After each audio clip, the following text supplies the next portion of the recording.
Hello there, guys. It's the first live stream on the channel, so that means I have no idea what I am doing right now. So obviously we're going to wait for some people to join, and I'm going to kind of explain what's going down.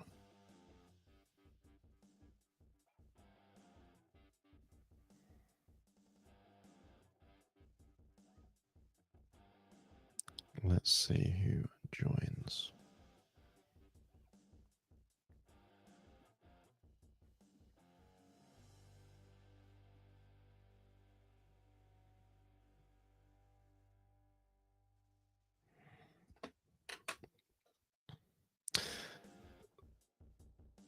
So as I say, I'll explain the whole rundown when a few people join.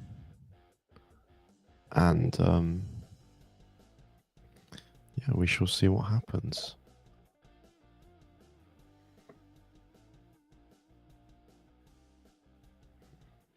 This is the first live stream on the channel, first one I've ever done.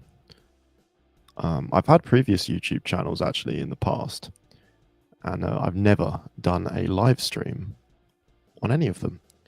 So I'm using a software called StreamYard, and it looks like it's not bad. I think it's put a watermark on the video, even though I paid for their subscription so that it wouldn't have a watermark, but what can you do? Not much can be done about that, I suppose. But yeah, I am not 100% sure how this is going to go. I don't even know if all of the volume levels and all that stuff are actually any good. I'm just seeing what happens here. I've joined the stream on my own phone just to see what happens if someone joins it. I've sent myself a love heart, which is make about what you will. But it's not actually come up, so I'm not sure. I'm not sure exactly what's happened. If I send maybe a message into the chat, if I say, hello, how long does it take to come up? Comes up immediately. Okay. And you guys can also see that on the video. So I'm just going to talk about what we're doing today, even though I can see no one's in the stream yet. But that's okay because I'm making this video so that people can watch it after it has come out and still get some value out of it. The plan is if people join live, then you can ask me any question about A-level maths that you want, because the first of 3 A-level maths papers comes out tomorrow. It's tomorrow. So I do maths tutoring. I tutor A-level maths to a lot of people, and also just other post-16 qualification stuff like the IB, that's the International Baccalaureate, and I do university level maths that I tutor. I tutor GCSE maths, I tutor Key Stage 3, all that stuff. And so Key Stage 3, how old is Key Stage 3? Am I talking about Key Stage 2? No, Key Stage 3 is like year 7 to year 9, I think. So that's right. Key Stage 3, Key Stage 4, and an A-level and similar post-16 qualifications. So that is the idea. That people can basically use it. People can use this video to ask me anything that they want. As I say, I do tutoring. And the website that I use, to be fair, they take quite a lot of commission, but nonetheless, I am rather expensive. And so this is free. So hopefully we can get some people joining. We can go through, I'm thinking of going through a paper. So like if no one joins or if no one has any questions, then we can go through a paper. It looks like I have. Does that say that there's another person watching that isn't me? Um, maybe, maybe. So, say hello in the chat, please. If you're here, just I think I might be talking to myself, or I might be talking to someone who has joined the stream, which would be very exciting. As I say, this is the first live stream I have done. Infinity says hi. Well, thank you so much for joining. I do appreciate that. So, now this is a live stream with the primary. Oh, we've got 3 viewers. Okay, they're piling in. The primary focus of this is for doing some A-level maths last minute revision, because the A-level maths exam is tomorrow, the first paper of 3. So I'm gonna give you free tutoring if you want some, to answer any questions. And if no one has any specific questions, then we're gonna go through 5 viewers, guys. Guys, I'm honestly flattered. If we can keep the number 5, okay, it's gone down to 4. But if we can keep the number 4, let's say, I will be happy with that, okay? Because it is the first live stream on the channel. So, yeah. Now, guys, obviously, I'm not going to be picky right now. So, if anyone has any maths related questions at all, then you can ask away, okay? You can ask away, or anything about me, or just anything at all that you would like to ask. Of course, I'd be very happy to answer. Also, guys, please let me know if the volume levels are good. I've got a bit of music in the background that I'll maybe turn it off or change the music up if you guys want. But can you guys let me know if like the volume level is good? Can you hear me okay? Am I cutting up? Am I lagging? Or am I pretty good? Please do let me know if there's any issues at all with the live stream that I can fix. I'd be very much happy to do that. So please do let me know. The volume is fine. Thank you very much, Infinity. Thank you very much. So, Infinity, why are you here in particular? Are you an A-level maths student, or are you someone else? And do you have any mathematical questions or comments that you want to make at all? Please do get involved if you're interested. Otherwise, my plan is to probably go through this past paper, this A-level past paper, and see what happens if people join, etc. And if anyone does have any questions, ask away. But really, this is like, if anyone's joined, they've got their A levels, or hey, by the way, the GCSE exam was today as well, I think. So if anyone has any questions about anything at all, please do let me know. Okay, just go through past papers. Are you an A-level math student, Infinity? Are you an A-level math student? If so, that's great. If not, that's okay as well. But you'd like to go through a past paper. I've got the 2022 past paper right now. You've got the exam tomorrow. Okay. So for you, what grade are you kind of looking for? What do you want? Do you want an A star? Do you want to get like, do you just want to pass? Do you just want like an E or a D? What are you thinking? What would you like? What's your aspirational kind of thing? And what's your predicted grade maybe, or what is your situation? You would like a C to a B. Okay, well that's good because we can work on that. So, Infinity, what topics come to mind when I say you're in the exam tomorrow and there's a question that you maybe have a very small chance of being able to get it right? Is there a question or topic that comes to mind that you really are pretty confident you won't be able to answer it? Is there a weak spot? Is it differentiation? Is it integration? Is it trigonometry? What would you say is your worst topic, if there is one?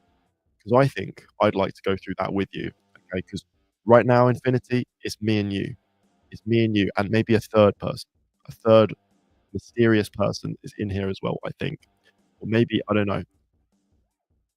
But no one's speaking. So, Infinity, it's me and you right now. What would you like to go through, if there is any?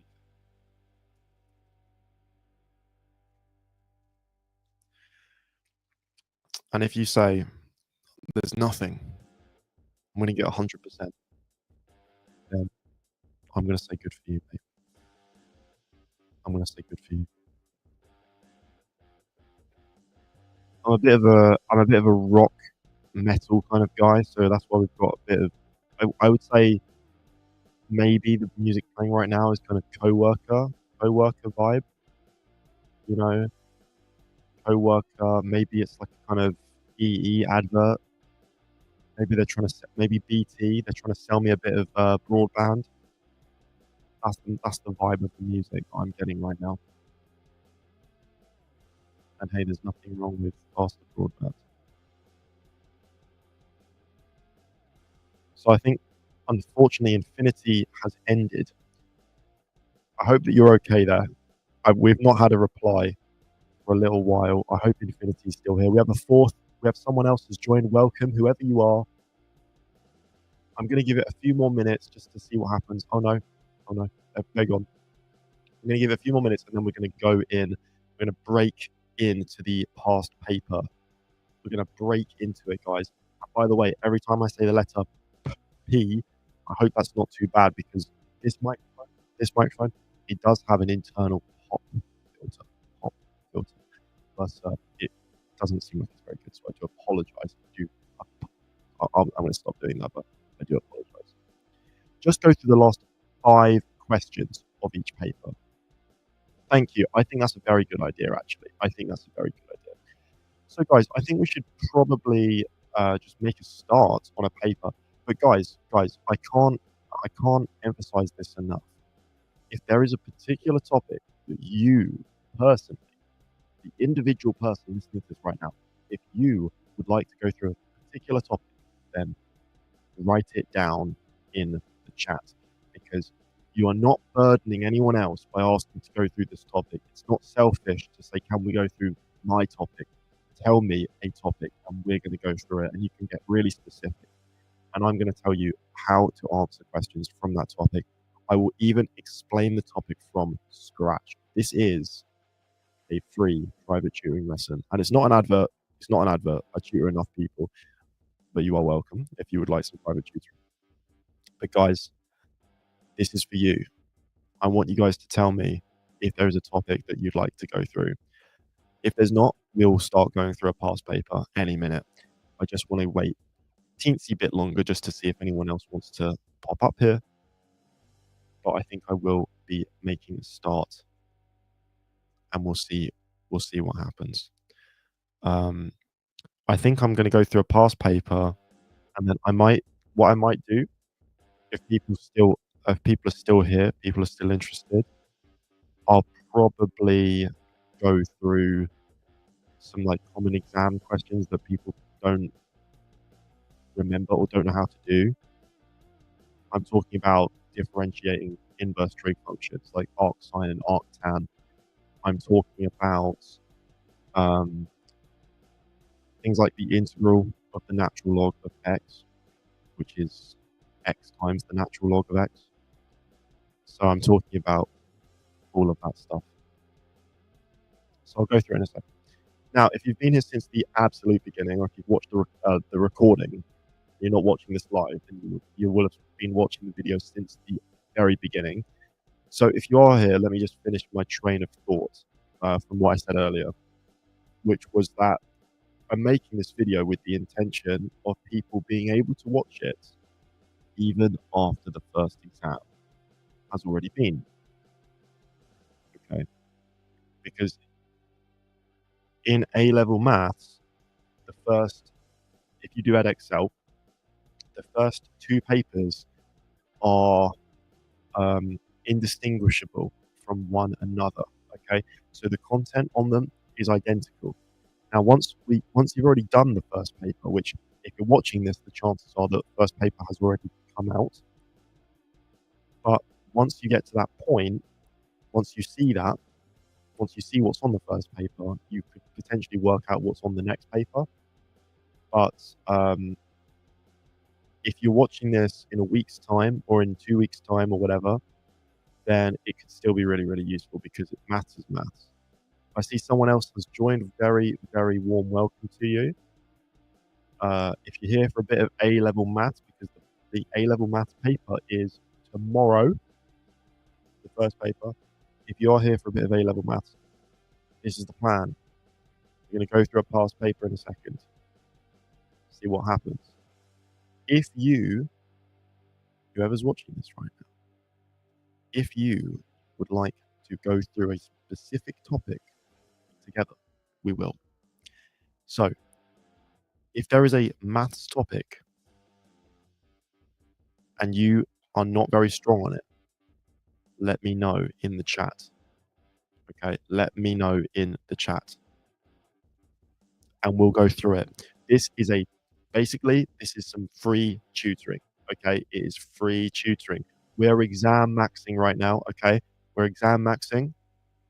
Okay, some people can looks max. We're exam maxing. We're trying to get the highest possible grade, mark, percentage, whatever. I'm going to give you some good advice. I tutor a lot of people A-level maths. I did A-level maths. I got an A star. I'm going to tell you how it goes, how it runs.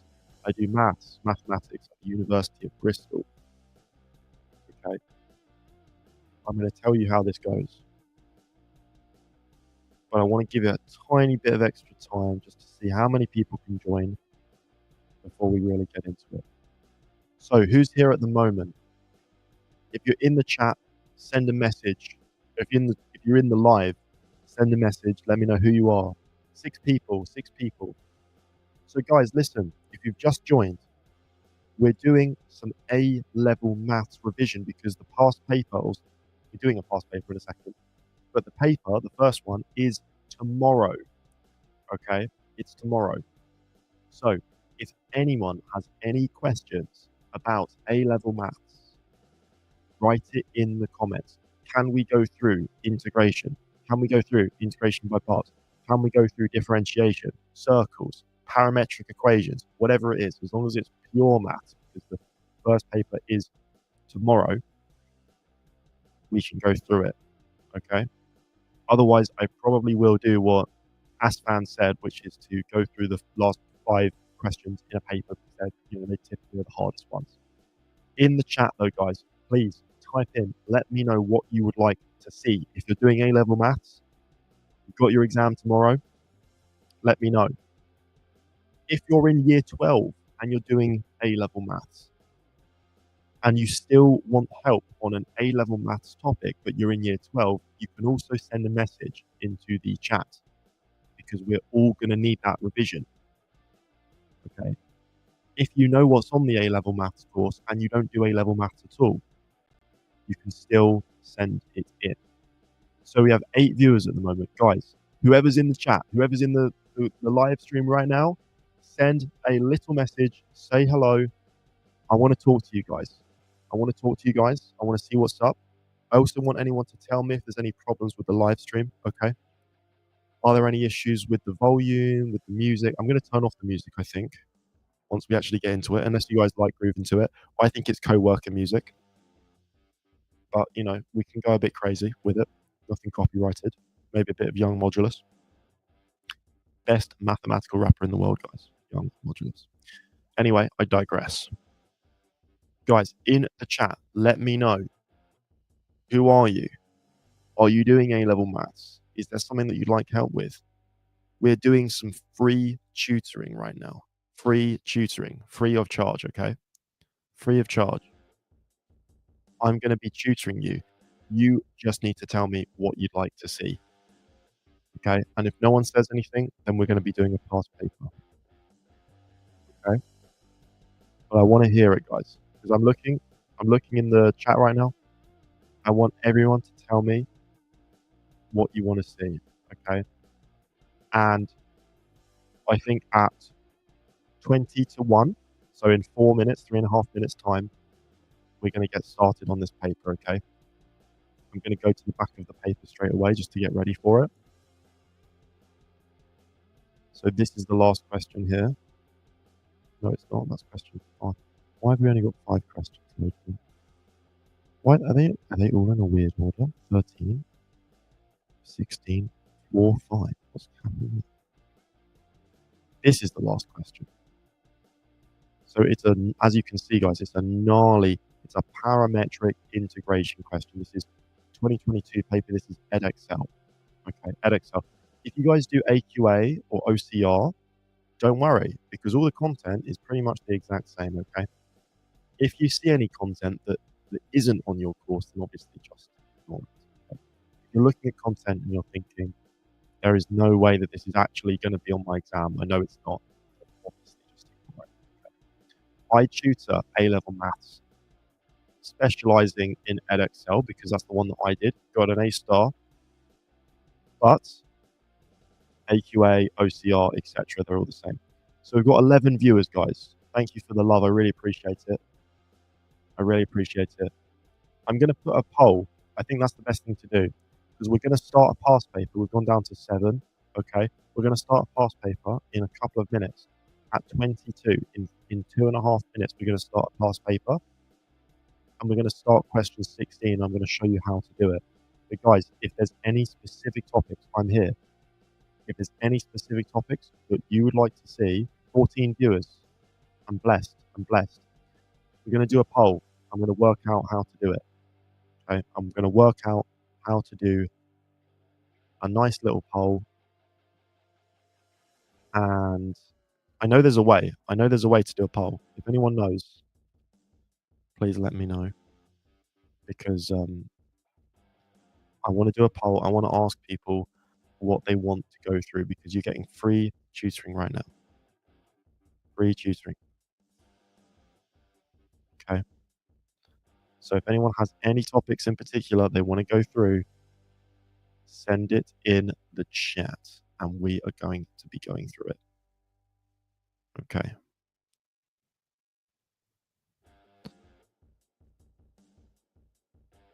But as I say, I'm trying to work out how to do a poll right now.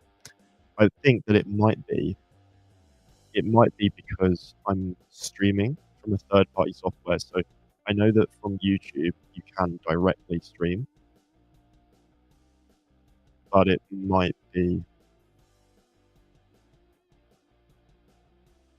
Okay, someone says trig. Okay, Salman, Saeed, we're going to go through some trigonometry in a moment. Okay, thank you for asking for the topic. I do appreciate that. Okay, we're going to go through some trigonometry. We're going to do this question first because this is a parametric integration, and it obviously has trigonometry. This is going to involve a bit of everything. This question 16 here, so that will answer your trigonometry questions. And I want you to be specific. Is there a specific part of trigonometry? Is it trigonometric identities? Is it proofs involving trigonometry? Is it differentiating? Is it integrating? Is it solving trig equations? Be specific, and we're going to go through whatever you want. Okay. You're not burdening anyone else in the live stream by asking a specific topic that you would like to go through because no one else is asking any questions. So don't be afraid to ask to go through something very specific, even if it's just for you. That is okay because no one else has asked anything. So please do not be shy if there is something that you'd like to go through. I would obviously be very happy to do that. So guys, I'm going to do a poll. Okay, I'm going to make a poll right now. So bear with me while I make this poll, and then we're going to get started on this question. Very exciting. What would you like to go through? And we're going to see how this goes. I'm going to give some options here. Trig. Let's say differentiation. And guys, I want you to stick around because I'm going to show you some specific exam style questions that you have probably forgotten to revise or maybe don't even know about if you don't have a very good teacher. Okay. And I'm going to tell you about them. Something else. I want you guys to vote right now. That poll should come up any second. I want you guys to vote. So if you're in this 18 viewers, guys, I'm blessed. I'm blessed for you guys. Thank you so much. I want you guys to answer the poll if you're doing A-level maths, okay, A-level maths, if your paper is tomorrow, or even if you're a year 12 student, I would like you to answer the poll. Let me know what you would like to go through. Okay. I'd really, really like to know. Okay, I see some people are answering. Someone says trig. I'm assuming that's you, Salmon. Do you have access to mock set paper 4? Okay. There was a weird show that question. Mock set paper 4. I'll have a look at that in a second. Hey man, I have a test tomorrow on trig ratios, sine and cosine rules, year 11, circular measure, year 11, 3D trigonometry, year 11, trigonometry, advanced, T2 trig functions and identities, trig identities. Okay, I don't know how to pronounce your name, YSFW, yes world. You may be able to send me a link to the PDF, and potentially, if you have it, I can look for it. Otherwise, if you mock set 4, paper 2, question 14. Oh, sorry, just Yusef. Okay. Yes. Do you think it's on Physics and Maths Tutor? Because I can download it directly off of there if it's there. Can you do some past paper questions on these topics? Thank you, Aki, for I hope I pronounced that right for the input and letting me know. I'm going to go through some stuff that is in the intersection of what you've said and the A-level maths content. Okay, so it looks like you're not an A-level maths student, which is absolutely fine. But what I will do is I'm going to go through some of the trigonometry stuff that is in the A-level course that you also are most likely needing to know. Okay, hopefully that's okay with you. All in good time. But no, these mock set papers are all hidden. Where can I send it? Are you able to send? That's actually a tough question. Okay, guys, I'm gonna bait out my email address. Okay, I think that's okay to do. I'm pretty sure I think it's on my YouTube channel already, actually. So Yusuf, I'm gonna send you my email address in the chat, and you can send it to my email address if that works for you. Okay, that's my email address there. So feel free to just email that directly to me. I'd be very, very happy to go through that question with you. I think that's a great idea. Okay. So it looks like we have. Okay, give me a second. Yeah, no rush at all. So guys, because obviously we've been on here for a little while, I am going to go through this question here, 60, because I did say I was going to go through it 5 minutes ago. So I'm going to go through it right now, and then I'm going to open Yusuf's email, and we're going to go through that question. And then we're going to go through some trigonometry because several people now have asked for trigonometry. So I think it's only fair to do some of that. And I see that quite a few people do want trigonometry. It looks like someone wants differentiation. So guys, please be as specific as possible, okay?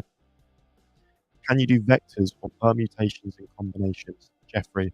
So Jeffrey, I would do vectors, and we can do combinations in the context of we can do the NCR stuff like N choose R, if you'd like to do that because that's in the A-level maths course. I won't do combinatorics in the context of like the further maths stuff, the further pure 2 stuff.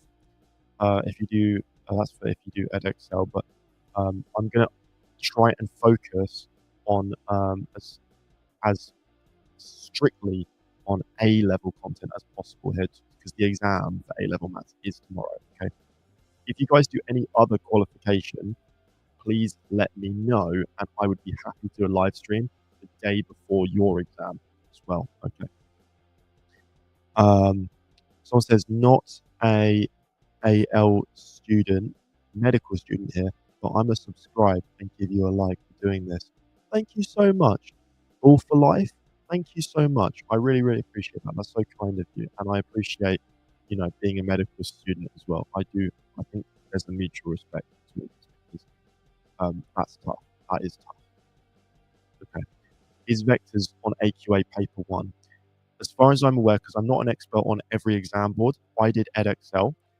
As far as I'm aware, someone please correct me if I'm wrong, so take this with a grain of salt because 'cause I'm not 100% sure on this, but if but I'm pretty sure that with AQA I tutor AQA, I'm pretty sure that there is no difference between the pure that appears on paper 1, paper 2, and paper 3 for AQA, A-level maths. Now, I know that for AQA, paper 1 is 100% pure, and then paper 2 is 50% pure, 50%, I believe, mechanics, and paper 3 is 50% pure, 50% statistics, or maybe I have 2 and 3 the wrong way around, but there's pure on all 3 papers for AQA, and I believe that the content is not divided up in any way. So the pure of each of the 3 papers for AQA is a free-for-all. It could be anything. So yes, vectors could be on paper 1 to answer your question. I'm pretty sure. I'm not an A-level student as I'm from Australia and my exam is tomorrow and it's 9:50 p.m. I think I'm cooked, but watching this video for extra help. Thank you so much, Aki. Thank you so much. Okay, well, we're gonna get the ball rolling now because I think there's a nice number of people here. We have a good amount of activity in the chat. People are interacting. I'm really, really happy about that. Yusuf has sent the thing. I'm gonna get to that. I'm gonna get to that. But guys, I really want to get through some actual maths right now. So we're going to get to that. And we're going to do trigonometry because someone else, Salman, has also asked to go through trigonometry too. So we already have a nice little backlog of things. And a lot of people, by the way, have said differentiation and integration as well. Again, guys, before I get into this question, please let me know what exact stuff do you need help with differentiation and integration? Is there a specific topic? Whatever. I'd love to know. Okay. Let's go straight into this question now, guys. I think we really, really should go into this question because it has been long enough, guys. I've built the momentum. I did say 10 minutes ago, but this is my first live stream, guys. So please cut me some slack. Cut me some slack. I do not really know how to handle exactly this many people asking me all sorts of questions. But of course, I'm very, very appreciative of those guys. I really am. But let's have a look at this question. Okay. And guys, thank you for the love. So this is question 16. This is the final paper. This is from the 2022 paper, I believe, for EdXL paper 1. So let's have a look at it. And by the way, guys, can we just answer really quickly? Do you want me to change or turn off the music? Please, just someone tell me, because I don't know whether it's distracting or if you guys would like it, or I can change the genre, but can someone please tell me just as soon as possible? Do you want me to turn off the music or change it? Just so I know. I'll do it. Just whoever answers next, I'll just do what you say. Okay. Oh, you can't even hear the music. Okay. Well, if no one can, maybe am I the only one that can hear the music? No music is preferred. Okay. Well, let me turn it off for myself then, because maybe I've been playing music. I mean, yeah, as you guys can see, I'm kind of a boomer with this. But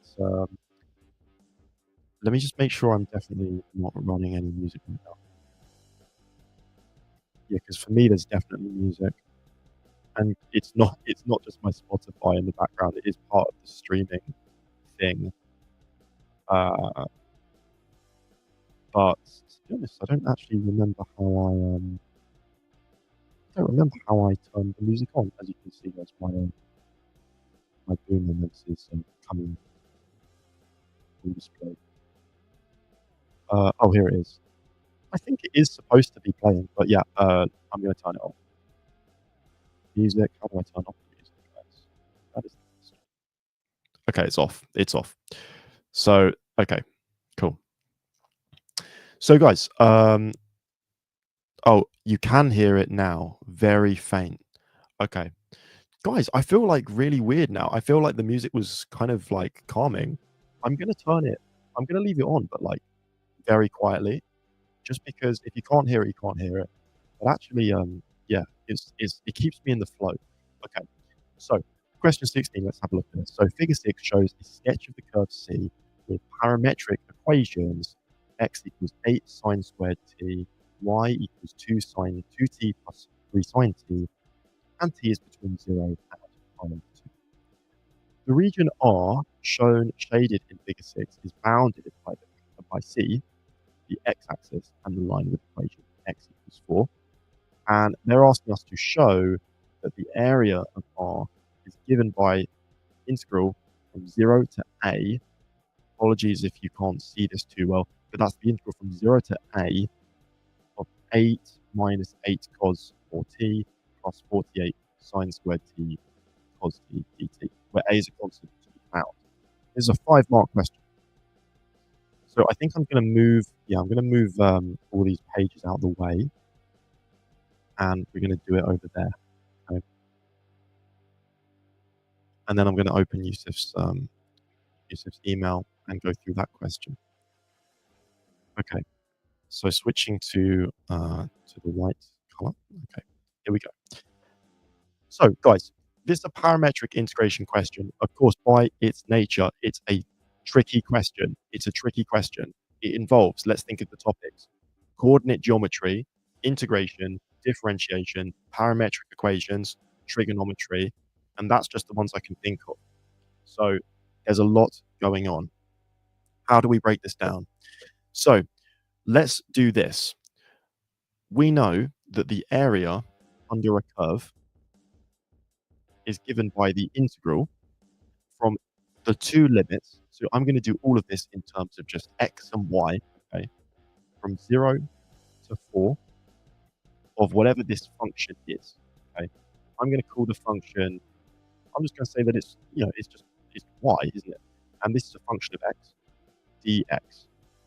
Now, if I am able to express y strictly in terms of x, then I can just do this integral.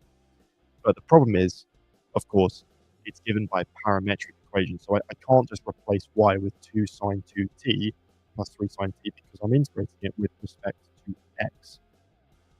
So what I could do is I could replace in some way, replace the dx with a dt, and then I could do y in terms of t. So guys, stay with me here. Let me know if this makes sense. And by the way, guys, in the chat, if I do a step that you are not sure on, please just ask, okay? Just ask, because I'm very happy to go back and explain it, because if you didn't understand it, chances are someone else didn't understand it as well. So this is the integral from 0 to 4. Those are still both in terms of x, of y, which is 2 sine 2t plus 3 sine t dx. Now, guys, I don't want to put a dx on the end because I'm not going to be able to do anything with it because it's in terms of t. The integral is in terms of t. So to get dx, I'm going to remember that x is equal to 8 sine squared t. And I want to differentiate this because if I differentiate it, then I can get dx dt. And it's kind of like integration with substitution, kind of where you replace, the dx with the dt or vice versa.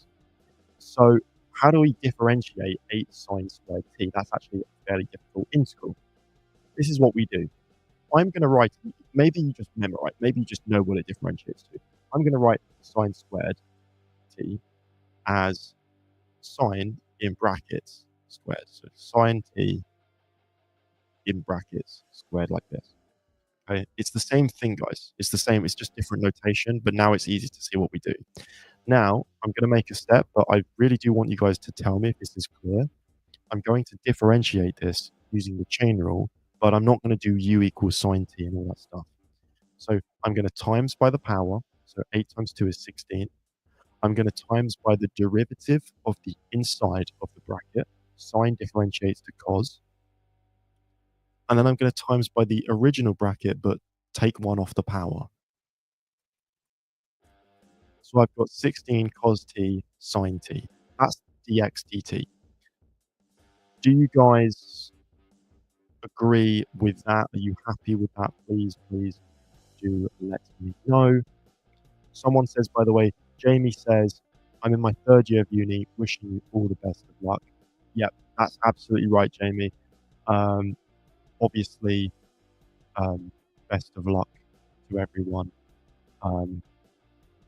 Yeah, kind words from Jamie. I appreciate it. Jamie, I'm actually reading a book at the moment about abstract algebra by someone. I can't remember her first name, but she also is Alcott. Her surname is Alcott as well. So a lovely maths connection. Okay. Right. So that's dx dt. Now, that means that dx on its own is 16 cos t sine t dt. So I'm going to replace the dt, and I've got to be careful because I want brackets here because this is 2 terms, with 16 cos t sine t dt. So it looks like a mess, right? It looks like a mess, but it's okay. Now, one more thing that we have to be careful of is the limit of integration. Those are both currently in terms of x, not in terms of t. So we need to change them. And how do we change them? We simply use the same equation again, x equals 8 sine squared t. So I'm going to do this all in one step, guys. I'm going to simplify this, and then I'm going to change the limits of integration. Now, guys, there's several ways of simplifying what we have here in this big integral. So what I want to do is make sure that I'm on the right track. So if I look at what they are asking me to write the answer as, it's 8 minus 8 cos 4t. So how have they got a 4t? They've probably used the double angle formula, okay, plus 48 sine squared t cos t. So there is no appearance of a 2t, okay? No appearance of a 2t, but there is a sine squared t. So maybe the first thing to do is, because it's slightly vague, let's expand out. Let's expand out and see what we have there. Guys, by the way, my writing sometimes it's kind of all over the place, so please just let me know if I'm being like really annoying by writing everything in like weird places. But yeah, so 2 sine 2t times 16 cos t sine t is going to be 32 sine 2t cos t sine t, okay, plus 48, and I've got sine t cos t sine t, so 48 sine squared t cos t dt. And now I'm going to change the limits in the same line because you see I've not got any limits there. How do we do that? Well, again, the limits, guys, the limits are in terms of x. It's from x equals 0 to x equals 4. We know that x is 8 sine t squared. Okay, so that means that x, or I could say 0, is equal to 8 times sine t squared. This is going to tell me what my lower limit is to see which value of t makes x equal to 0. That just means that sine squared of t is equal to 0. That means that t is 0. Okay, t is 0. And we can see that, I mean, that's already in the answer. We know that's definitely right. So this lower limit here is 0. For the upper limit, this could be a bit harder, but we're going to have 4 equals 8 sine t squared. And that means that if I divide both sides by 8, I get sine squared t is equal to 4 over 8, so a half. Meaning that sine t is plus or minus the square root of a half, which is 1 over the square root of 2. Now, if sine t is negative, that's no good because, first of all, we can see in the question it says t is between 0 and pi over 2. So t can't be a negative number, and sine t is always positive between 0 and pi over 2. So we should ignore this minus result, and we should say that sine t is just positive 1 over the square root of 2. And remember, guys, mean, you have a calculator in all of your exams here. This is root 2 over 2, which tells me that t is 45 degrees, which is pi over 4 radians. So A is pi over 4. And guys, please, I do make mistakes every now and then because, talking and writing is difficult. So please do just let me know if I make a mistake. But what I'm going to do, every time I do a question, I will be checking the mark scheme to make sure that I've not made any silly mistakes or anything like that. Oh, and just to answer a few questions, someone said, what paper is this? This is the last question from the 2022 EdXL paper 1, okay, for A-level maths.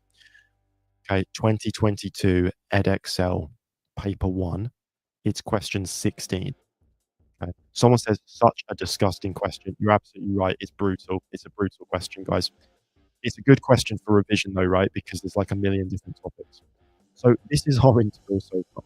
Let's compare this to what we want. We've already got the 48 sine squared t cos t, so I do not want to touch that. Let's see what else we've got. They've written this first term, it must be as 8 minus 8 cos 4t. Let's see how they did that. So this is how I would do it. I'm looking at cos t sine t, and I'm thinking, hold on, there's a double angle formula for that. Okay? So I'm going to rewrite this as the integral from 0 to pi over 4 of, and then if you guys just, hopefully this makes sense, but 32, I'm going to write it as 16 times 2, and then I'm going to put the cos t sine t first, so cos t sine t, and then sine 2t. So I'm moving stuff around, but you guys will see why. And then I've still got the 48 sine squared t. And also, if anyone can't read my handwriting, I apologize. I think it's okay, but sometimes people can't read it very well. Okay, so just let me know if you guys want me to elaborate on anything at all. Okay, integral from 0 to pi over 4. Now, why have I done this? This here, 2 cos t sine t, in your formula book, you will see, or maybe in the in your own memory, you will know that this is equal to sine of 2t. So here I've got 16 times sine of 2t, and then I'm also timesing it by another sine of 2t. So actually that's sine of 2t squared, or sine squared of 2t. And we still have the 48 sine squared t cos t dt. Okay. Now, guys, we are going to use another double angle formula because we need a 4t to come out of somewhere. The only place it could possibly come from is using the double angle formula again to upgrade the angle from 2t to 4t. Now, just by looking at what they want, now if it's a show that question, you can't just go you can't kind of work backwards from it, but in your head you can. So in your head, they're using 8 minus 8 cos 4t. So I'm thinking, okay, well, wait a second, what would be the double angle formula for cos of 4t? And that's probably a pretty good hint for what we are supposed to do. So I'm going to write this down as just a little note on the side here. Cos of 2, oh, why is that so thick? Cos of 2t. This has 3 different versions. Again, this is in the formula book, guys. This has 3 different versions. I'm going to use the version that only has sine in it, or sine squared, because that's what we have here. That's why I'm going to use it. So the sine version is 1 minus 2 sine squared t. Now, just by letting t become 2t, I can see that cos of 4t is 1 minus 2 sine squared of 2t, okay? Which means that 2 sine squared of 2t is 1 minus cos of 4t, okay? And I could try and get sine squared on its own, but I'm just going to think, well, I want 16 of it, so I'm actually going to times everything by 8 so that I have what 16 sine squared of 2t is. Times everything by 8, I've got 8 minus 8 cos 4t, which looks perfect. you guys remember what they wanted. So that means that this is equal to 8 minus 8 cos 4t plus 48 sine squared t cos t dt. And actually, that is the answer. So 5 marks, definitely not the easiest 5 marks in the world. Wow.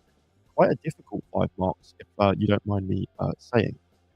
But yeah, that's it. Has someone just spotted, have I made a mistake? Something? 2t, 2t. That's right, isn't it, guys? I've not made any, like, silly error there.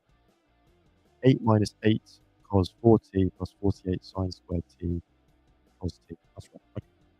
And again, guys, just because obviously I'm, pretty confident in myself with these questions, but I do want to make sure that I'm not making any silly mistakes by talking and stuff like that. And I do tutoring every now and then because it's a very human thing. I make a mistake. But it looks like that is correct. I'm just looking at the mark scheme to make sure that I'm not just waffling. Don't want you guys to come out of this live stream knowing less than you did before. That obviously will not happen.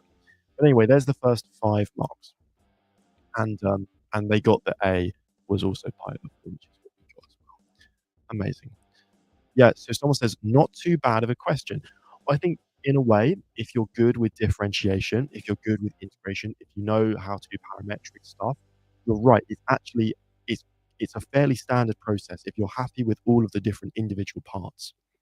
If you're someone who is not that confident moving symbols around, casually differentiating stuff using the chain rule, it could certainly be a difficult question. But I'm very glad that you didn't find it too bad. And Yusuf says, I did it at some time as you some way. I did it at some same time as you, same way. Oh, sorry, that's me. I just can't read. Amazing, guys. I love that we're all on the same page. Okay, let's have a quick look at part B. Hence, using algebraic integration, find the exact area. Now, this is the kicker. We actually have to integrate this function. So, right. I'd really like to know, guys, anyone who's following along with this, obviously the number 8 is not going to be too crazy. The 8 cos 40 maybe shouldn't be too bad either. But guys, put in the comments, what method of integration do you think we should use to integrate the last term? 48 sine squared cos. Which method? What would we do? How should we do it? I'd love to know this because this is a very standard integral that many students don't know how to do. Okay, so please, guys, in the comments, how do you integrate 48 sine squared t cos t? Okay, what do you think? And please don't be afraid to get it wrong, guys. I'm obviously not going to shame you or anything like that. Yeah, you're absolutely right. The reverse chain rule is the one. Okay? It is the reverse chain rule because, yeah, and same thing you said. You're absolutely right. Because if you differentiate sine cubed, it will become sine squared and cos will pop out. Okay, so you're absolutely right. It's the reverse chain rule. Well done, guys. Okay, but it's a really important thing because people forget and people will try and do things like integration by parts, and it's just not the one. You don't want to do that. You don't want to go integration by parts mode on it. Even though it's maybe possible, maybe, but you don't want to do that. So let's do it. Okay. And by the way, guys, I'd love to know, do either of you guys do further maths? Okay, it's just a curiosity type kind of question. It's not really relevant to this. But does anyone here do further maths? I'd love to know. Okay, so we're going to integrate the number 8, which becomes 8t. We're going to integrate 8 or minus 8 cos 4t. So let's think about this, guys, because also some people struggle with these. If you differentiated sine of 4t, let me write this down. The derivative of sine of 4t, you would get 4 cos 4t by the chain rule. Now, we have a number times cos of 4t. So do you see that if I was to multiply this thing by the number -2, I would get -8 cos 40. So that means that if I was to multiply sine of 40 by -2, it would differentiate on the one. So in other words, I'm going to have a -2 sine 40 here. And the thing is, guys, I love to do this. Check that your answer is right by just in your head differentiating it again. So how would you differentiate 2 sine 40? Well, it would become 8 cos 40, and there's already a minus sign in front of it. So we know that we have done that correctly. Okay, that's that term. Yusuf just does normal. Okay, that's cool. Yeah, further maths is a pretty cool. It's a pretty cool course. But I wasn't asking it for any like specific reason for this question or anything. There is a question in this paper that actually I might show you guys. Yusuf, I'm gonna answer your question after this, but I want to show you guys an interesting question in this paper that is very annoying because actually, if you know the further maths content, the method that you need is very different and it's much simpler. So it's a very bad question, very bad question. But I'm going to show you guys that after this. But Yusuf, I'm gonna look at your email after this before because I know you've been waiting. I do appreciate that. Okay, the last term. Can you guys? It might be difficult to write. Okay, but Yusuf or whoever else is in on this right now, can you write down in the chat to the best ability as you can? Because I know it's very difficult to write maths in the chat. But can you write down what you think sine squared times cos would integrate to? Or the 48, you could include the 40. What would 48 sine squared times cos integrate to? Okay, if you guys want. Okay, we'll see what happens. And if you can't be bothered to do that, then that's okay. But you guys are getting some free tutoring right now. Anyone else who's joined recently, I've not actually addressed the live stream in a little while. So anyone else who's joined, we're doing some A-level maths past paper stuff because past paper is tomorrow. So, I keep saying the past paper, but the first paper is tomorrow. This is an Edexcel question, guys. This is question 16 from the 2022 paper. We're doing Edexcel 2022 right now. Okay. So, oh, and by the way, I want to make sure I pronounce your name right. Jigjawjeet, is that right? Jigjawjeet? I have no idea how to say it. Please correct me if I'm wrong. But you say it's 16 sine t cubed, and Yusuf says it's 16 sine to the 3. So they're the same thing. You guys both agree with that. And let's see it. Let's think about it. Let me write this down actually as well. Might as well. So if it is 16 sine t cubed, we've got 16 sine t. I'll write sine cubed t. That's what you guys are saying. Now, if we differentiate this, we'll do 16 times 3, so 48. We'll times by the derivative of the inside function. The inside function is sine, so the cos comes out. And then the sine cubed sine squared. So you guys are absolutely correct. That is right. That is right. Jig. Okay. Okay. Well, Jig and Yusuf, you guys are both absolutely correct. Well done. That's right. Okay. We now evaluate this guy from 0 to pi over 4. Okay. And of course, this bit hopefully is not too bad, especially since you have a calculator. So we're going to go 8 times pi over 4 minus 2 sine 4 times pi over 4 is just pi plus 16 sine cubed of pi over 4 minus, and then let me put some brackets around this guy here, minus, and then technically all three of these terms, hopefully you can see, they're all going to be 0. So it's just like 0 plus 0 plus 0. Because, like, obviously 8 times 0 is 0, but also sine of 0 is 0, and sine cubed of 0 is 0. This is acceptable as well in an exam to do this. Okay. we've got 8 times pi over 4, that's 2 pi. Sine of pi is 0, and sine of pi over 4 is root 2 over 2. So we've got 16 times root 2 over 2 cubed. And so that's going to give us 2 pi plus 16 times, and then this is, root 2 cubed over 8. Now, root 2 cubed, there is a nicer way of writing that. So we've got 2 pi plus 16, well, 16 over 8. Let's do 16 over 8. That's just the number 2.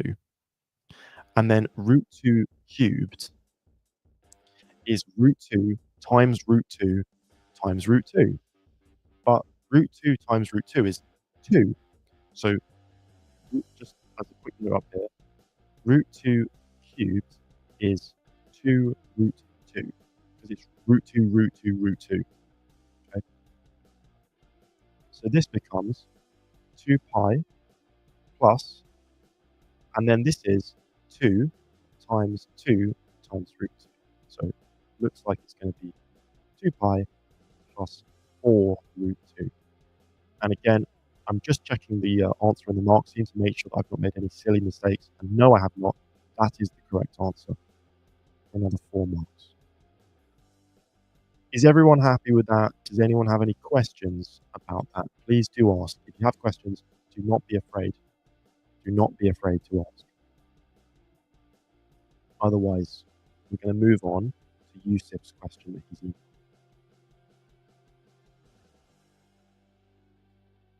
I'm actually going to load it up right now to save time.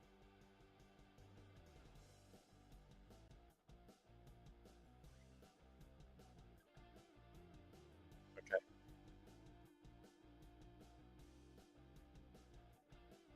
I'm assuming everyone's happy with this question then. Okay. I'm assuming everyone's happy. You guys both sound like you know what you're doing with this. So yeah, no questions, all good. Lovely stuff, Yusuf. Right, Yusuf, it's time for your question, and then maybe we'll go back to the exam afterwards. But here is the question. Okay, I'm just making sure this is visible on the live stream. Yes, it's all good. Okay. So let's have a read of this. And by the way, Yusuf, is it the whole question? Because I see that you've circled, or maybe I don't know what that is. Is it the whole? I'm very happy to go through the whole question. Is it the whole question, or was it just part A, part B, part B? Okay. So let's still do the first part, just to obviously make sure that we have the derivative. So we can use the quotient rule for this, and I will do my full working out. It's always good to just do your working out in the exam. So I'm going to say u equals e to the 2x, and hopefully that's not, yeah, you guys can see that. Okay, good stuff. And v is x cubed plus 4. So that means that du dx is 2e to the 2x. Again, this is by the chain rule. And dv dx is 3x squared. Using the formula, which I'm going to write down here, the formula for the quotient rule is dy dx is equal to v times du dx minus u times dv dx over v squared. You guys, you might write it differently to me. You might write it with f of x's, g of x's, h of x's. You might also write it as just like u prime, v prime, or like u dash, v dash. That's okay. It's all just notation. It's, as long as you've got the formula down. Which, in this context, dy dx in this question is going to be v, so x cubed plus 4, times du dx, so 2e to the 2x, minus u, which is e to the 2x, times dv dx, so 3x squared. All of that is divided by v, so x cubed plus 4, and then it also gets squared, v squared. Now, I don't think that there's any, I mean, it just says find dy dx is 3 marks. I don't think there's any, simpler way of writing this. I mean, we can simplify it a tiny bit, maybe, just to bookend the question a bit. So yeah, I will expand it. So let's go 2x cubed e to the 2x plus 8e to the 2x minus 3x e to the 2x, or sorry, 3x squared e to the 2x. Again, guys, please, if I do make a silly mistake that I don't catch, let me know, because it is possible. It's very easy to make a silly mistake, especially since I've got a few people watching. It's a bit nerve-wracking. I mean, it's like a little audience, so I very well could make mistakes. I hope I don't. It's a mistake. So if I do, then I want you guys to let me know. So that is, I'm just checking I've done that right. I think so. Yeah, that's good to me. And obviously divided by x cubed plus 4 squared. And I would leave my answer like that. You could factor e to the 2x out of the numerator. That would be okay as well. But other than that, I would leave it like that. Okay. So part B. The point P with x coordinate P lies on C. The line L is tangent to C. Given that L passes through the origin, show that x equals P is a solution to that equation. Okay. So let's think about this, because it's, first of all, one issue with this question is it is a little bit conceptual, because they're talking about a curve, tangent. There's no diagram for it. That's probably one of the top reasons why it's tough. The point P with x coordinate, sorry, the point P with x coordinate lowercase p lies on C. The line L is tangent to the curve at that point. L passes through the origin. Show that x equals P is a solution to that equation. So first of all, let's think about this. The point P with x coordinate lowercase p lies on C, and the line is tangent to C at the point P. So what I would do is I'm going to draw. I'd call it an artist's interpretation of the question. Okay? So it doesn't. What I'm about to draw is not necessarily anything to do with what the true function looks like at all. But I just want to draw it, and I would do this in an exam to get a feel or a vibe for what is actually going on. So if I just make up some x-axis, quick y-axis, etc. It doesn't need to be a real work of art, but put it this way. Let's say that the function looks like, I don't know, looks like this, okay? Obviously, it doesn't, but let's just say that it does, because we're going to get some information out of drawing a general graph. So this is the curve C, okay? So it has the equation y equals e to the 2x over x cubed plus 4. Then they tell us in the question the point P that has an x coordinate lowercase p is on the curve. Okay, I'm not going to draw that on yet because they tell us a little bit more. The line L is tangent to C at P, and it goes through the origin. So what I'm going to do is I'm going to draw a straight line that goes through the origin that is tangent to the curve at some point.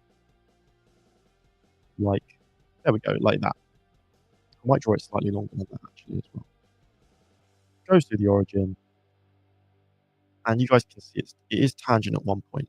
So that means that now I can say this point here is P, and it has the x coordinate of lowercase p.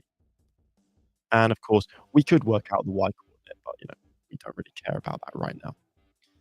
So far, Yusuf, does that make sense to you? You've said, oh, and Asfan said take E outside, by the way. I'm a bit of a delay there, but you're absolutely right, Asfan. You could take the E to the 2x to the outside because it is a common factor in all three terms. You're right, you could do it. Yusuf says, I drew a diagram, but I wasn't sure how I could make them the same. So, Yusuf, remember, you don't. I'm not 100% sure what you mean by that. So, if you want to elaborate, then obviously, please do. But what I would say is draw a diagram like how I've drawn it. And obviously, it won't be the same. Like I just drew a random curve, but sometimes it's really, really, really good idea. You weren't sure. Okay. So far, what I've done, does it make sense? Are you happy with what I've done? It's just like the kind of the setup of the question. How to make the gradient and y functions. Does it make sense what I've done? Please just let me know if it doesn't. Just tell me. Tell me the picture, the way that I've drawn the picture. But yeah, what you've done makes okay, okay. So just if you can, in the real exam, if you get a question that's kind of like this, draw a picture that satisfies all of the information in the question. But it doesn't have to be the picture, right? Because lots of pictures I could have drawn that would still satisfy everything they've said. It's not unique, but you don't have to draw the unique thing. Just draw what they say in the question to get a vibe for it. Because now that I've drawn it, because you guys saw me, I was reading the question, I read it a couple of times. You could see the hesitation on my face. I was like, I have to think about this. But now that I've drawn it, I'm like, oh, okay, I think I understand the question much better now, which is the point. If you see a question in the exam that's very daunting and you're like, ooh, guys, it's okay. It's okay because take it step by step. Draw a picture. It doesn't have to be accurate. Okay? I don't want to see you guys there trying to draw the actual graph of e to the 2x over x cubed plus 4. It would be, it's taking too much time. It's a waste of time. No need for it. What I've drawn is completely fine. So going back to the question, as you guys can see, I go through questions pretty slow, but I want to make sure you guys are really, really, really happy with everything. That's why I'm going through it so slow. I could breeze through it and then you guys could still be scratching your head. I want to go through at a nice pace for you guys. So I do apologize if the pace is a bit slow. If you guys do want me to like speed up, then you could also say that. That's fine. But I just want to make sure everyone fully gets it.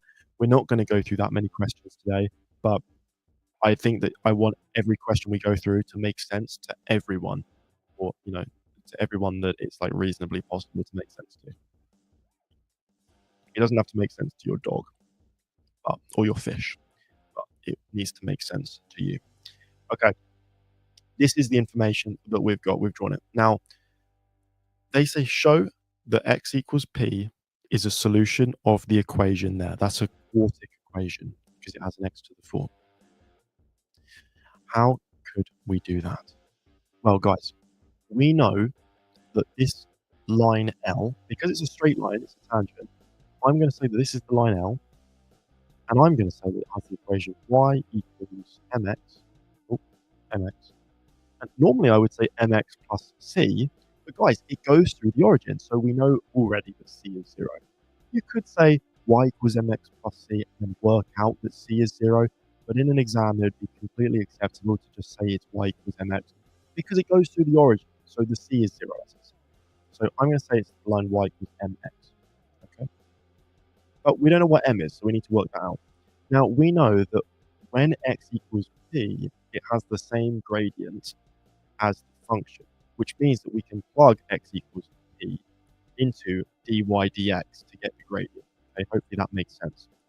So the gradient function, the derivative of the curve, when you plug x equals p in, that's going to be the value of m as well at that point. Hopefully that makes sense. So m is going to be 2p cubed e to the 2p plus 8e to the 2p minus 3p squared e to the 2p divided by p cubed plus 4 squared. So it's a pretty nasty looking value for the gradient. How do we find m now? Does that make sense, Yusuf, how I've done that? So plugging in, I think the chat is actually in front of what I've written. Let me move that down. Can you guys see that okay? I keep forgetting that the chat is there. But do you guys, does that make sense to you that that's what the gradient would be? Yeah? Okay, cool. Please do just stop me if anyone has any questions. But I will move on because I think that hopefully makes sense. Okay. Right, I'm gonna try and do this so that I wonder if there's a way to, like, move the chat, but I won't worry about it now. Okay, that's the value of m, the gradient. Now, that means it says show that x equals p is a solution to that equation. So let's think about the new problem, I suppose. Oh, someone I just reading the chat. Could you not just make dy dx equal to 0 and then sub in p for x? Okay, jig. So the reason we can't do that is because you can only set dy dx equal to 0 if it's a point of 0 gradient. So it's a maximum, minimum, or point of inflection. But we do not necessarily know that that point. Actually, we know for a fact, I would actually go as far as to say that it's not a point of 0 gradient. It can't be a point of 0 gradient. Yes, Yusuf said it. The gradient isn't 0 though at p. We do not know that the gradient is 0 at p. It's actually very, very, very likely that it isn't 0 at p, because if it was, it would be very unlikely to go through the origin, because that would actually involve p being equal to 0, or I should say the y coordinate of the point p being equal to 0. So I don't know if I'm waffling at this point, but no, we can't set dy dx equal to 0. To be clear, you set dy dx equal to whatever the gradient that you need is, because dy dx is the derivative of the function. You could even call the derivative the gradient function. You only set it equal to 0 if it's a term. Okay, that's good. Okay, but please do. There's no silly questions, so please keep asking away if you have any other concerns. This is the gradient. It looks gross. We all agree. The next issue with the question is they say show that x equals p is a solution of the equation x to the 4 minus 2x cubed plus 4x minus 2 equals 0. You might be looking at this and going, what does that have to do with the rest of the question? That's a very natural thing. Well, it could be that you're struggling to find the link between this sentence, this equation, and the rest of the sentence, and the rest of the question. So if that is the case for you, that's fine, because that's part of it. We can break it down. We know that the line L is going to have the following equation. Okay? I'm going to write down the equation of line L. The line L has got equation, or I shouldn't say L equals, I should say y equals. Y equals, and I actually will factor out the e to the 2p, as I think Jig said that. I will do it now. E to the 2p times 2p cubed plus 8 minus 3p squared divided by p cubed plus 4 squared times x. Do you guys agree with that? Are you happy that that would be the equation of that line? Because it's literally just y equals mx. That's all I've done. I've just said y equals mx. That's the equation of that line. Okay. Now it says show that basically the number p is a solution to the equation. So when it says show that x equals p is a solution to the equation, it's really just saying, like, basically show that p satisfies that equation. So show that p to the 4 minus 2p cubed, I might zoom in because I'm quite far zoomed up, minus 2p cubed plus 4p minus 2 equals 0. Show that that is true. Now, how on earth could we do that? Well, let's look at this, because if you look at the equation of the straight line, it's 2p cubed minus 3p squared, which, notice that actually we've kind of got stuff looking like that, kind of here. Well, we have a you could say it's some sort of polynomial, and there's a polynomial in the answer as well. So something could be going on here, and yeah, that's the idea. So what can we do from here? So guys, oh, okay. Yusuf says, do you sub in p into y and equate? Okay, so let's think about this. Yusuf, I think you're on the right track. When you say, "Do you sub p into y," what do you mean? So, do you mean you let y equal the number p, or do you mean something else? Because I wanna make sure that you're saying the right thing, but I think you might be on the right track here. So you plug it into the original f of x, but what exactly do you plug into the original f of x? The number you plug p into the original f of x to get the y coordinate in terms of p. Is that what you're saying? Because if that is what you're saying,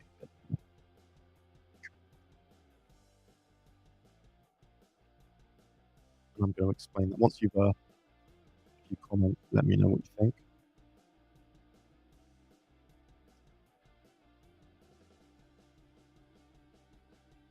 I think we're gonna change up the music as well, because guys, if anyone can hear the music, and if it isn't just me, I've been listening to the same song for about 1,000 years. So I'm gonna change it up.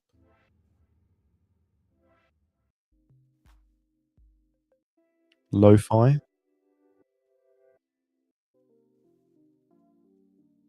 night driving.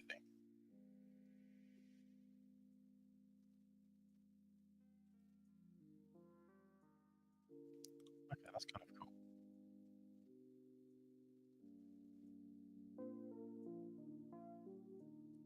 Slightly turn the music up. Guys, let me know, what do you think of the music right now? Can you hear it? Is it annoying you? Yusuf says, so we know it's tangent at when x equals p. So sub in p to L1 and f of x and equate. Excuse me. So yes, quite pretty much. Okay. So you're right. What we want to do is sub in p into the no, you're right. You're fully right, actually. I don't know why I said pretty much. You're right. So just to explain this for anyone else, what we're going to do is find the y coordinate, because earlier I said, oh, we don't need the y coordinate. Now we do need it. We're going to plug in the number p into this function to get what the y coordinate is. Okay. Let's do that right now. So we've got e to the 2p over p cubed plus 4. This is the y coordinate of this thing here, which I will now, I think if I try and delete that, is that okay? Yes. Okay. So we've got p, and its y coordinate is actually e to the 2p over p cubed plus 4. And you're absolutely right, Yusuf, because what we now want to notice is that the y coordinates are also going to be the same for both of these. Okay? They're going to be the same. So what I can say, hopefully you guys can still see this because it's a bit zoomed out, but what we can say is that e to the 2p over p cubed plus 4 is equal to e to the 2p times 2p cubed plus 8 minus 3p squared over p cubed plus 4 times the x coordinate at that point, which is p. So now we have this equation. Okay. So everyone who's following along, please do let me know if that makes sense to you, if you're happy with that. I'll assume that it's a yes so far, but please do let me know. Since p equals x, when we make equals 0, we get it, I think. Yeah, do you agree with that, Yusuf? Okay, good stuff. So we can then obviously times both sides by p cubed plus 4. We can also divide both sides by e to the 2p. Now, guys, I want to ask you a question. It's a very important question, actually. Why are we allowed to divide both sides of the equation by e to the 2p? Because normally, when you divide both sides of an equation by an unknown variable, like we wouldn't have been able to divide both sides by just like p necessarily. when you divide both sides of an equation by an unknown variable, you could cause a bit of an issue. Does anyone know why it's actually okay for us to divide both sides of this by e to the 2p? Because it's the exact same. Well, imagine, okay, put it this way, for the sake of the argument. Imagine that instead of e to the 2p, it wasn't e to the 2p, and it was just like p. Okay, just imagine for a second that it was p. Yusuf, would it be okay to divide both sides of the equation by p in the same way? What do you think? Would that be acceptable?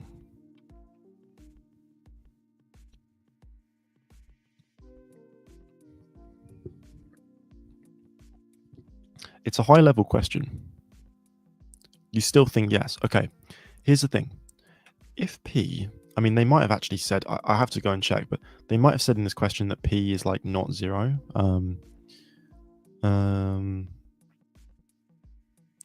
No, they never explicitly said that p was not the number 0. So actually, no, my point completely stands still. But Yusuf, it says it would be cancelled eventually or no. So Yusuf, if you divide both sides of this equation by p, and it turns out that p being equal to 0 was like an acceptable answer, it wouldn't appear as an answer. This is really important because this actually comes up in a lot of topics. This comes up in coordinate geometry, solving polynomials. It also comes up in trigonometry. What I'm saying here, it becomes undefined.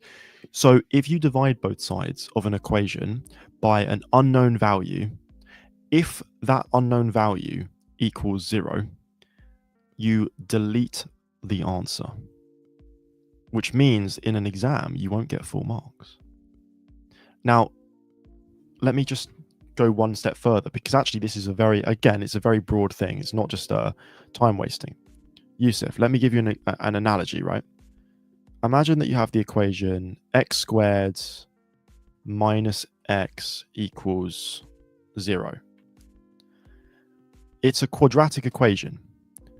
Without solving it, could you tell me the two numbers for x that would satisfy this equation? Don't solve it, or maybe you could factorize it, but what two numbers for x would solve the equation x squared minus x equals 0? 0 and 1, yes, because 1 squared minus 1 is 0, and also 0 squared minus 0 is 0 as well. If I was to divide both sides of this equation by x, which according to you said a moment ago, like, I don't see the problem, then I would get this. Hopefully that makes sense. Do you see the problem now? Because now the only answer is x equals 1. What happened to x equals 0? Well, in the case when x is 0, we have divided by 0, which has deleted the answer. Okay? A whole solution is gone. And before we come back to the original question, let me go, because you might say, okay, yeah, but I wouldn't fall for that in an exam. Let me give you another example. Imagine you had something like this. Sine squared x minus sine x equals, let's say, 0 again. This is a mistake that is made all the time. Almost any student would divide both sides by sine x. You see the problem. If sine x equals 0, it deletes the answer.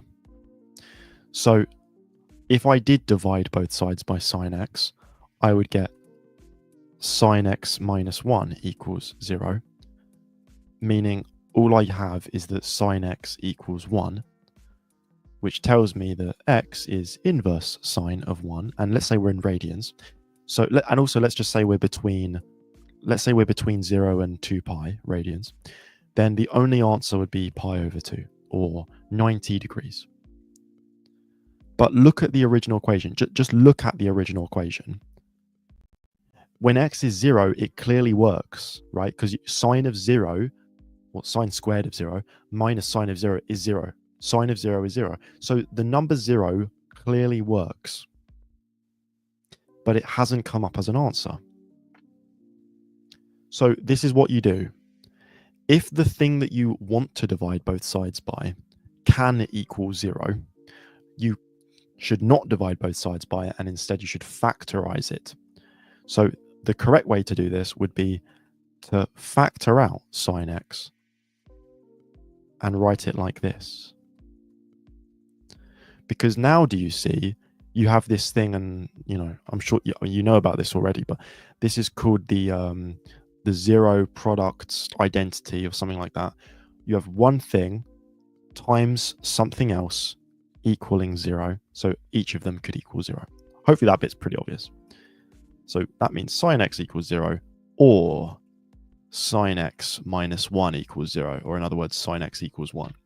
And then you would independently go and solve these, and this one would give you x equals pi over 2, and this one would give you x equals 0, and if it's in the interval, you'd also get 2 pi, and also 1 pi as well. So not only do you lose the number 0, but you actually lose pi and 2 pi if they're all in the interval. Does that make sense? Cool. So anyway, I appreciate that was quite a big tangent. Let me just try and delete all of this. My whiteboard that I'm using, my little tablet, is like really small, so I can't actually circle everything. I guess I could if I just zoomed out, but I'll do that. That's the way to fix that problem. Just zoom out and delete everything like this.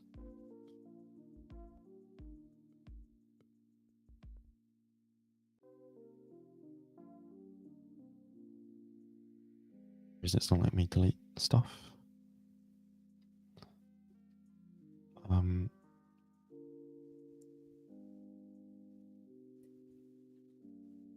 There we go. Okay. To go back to this question, we're almost done. What I would do here is, and remember the question was, this was e to the 2p, not p.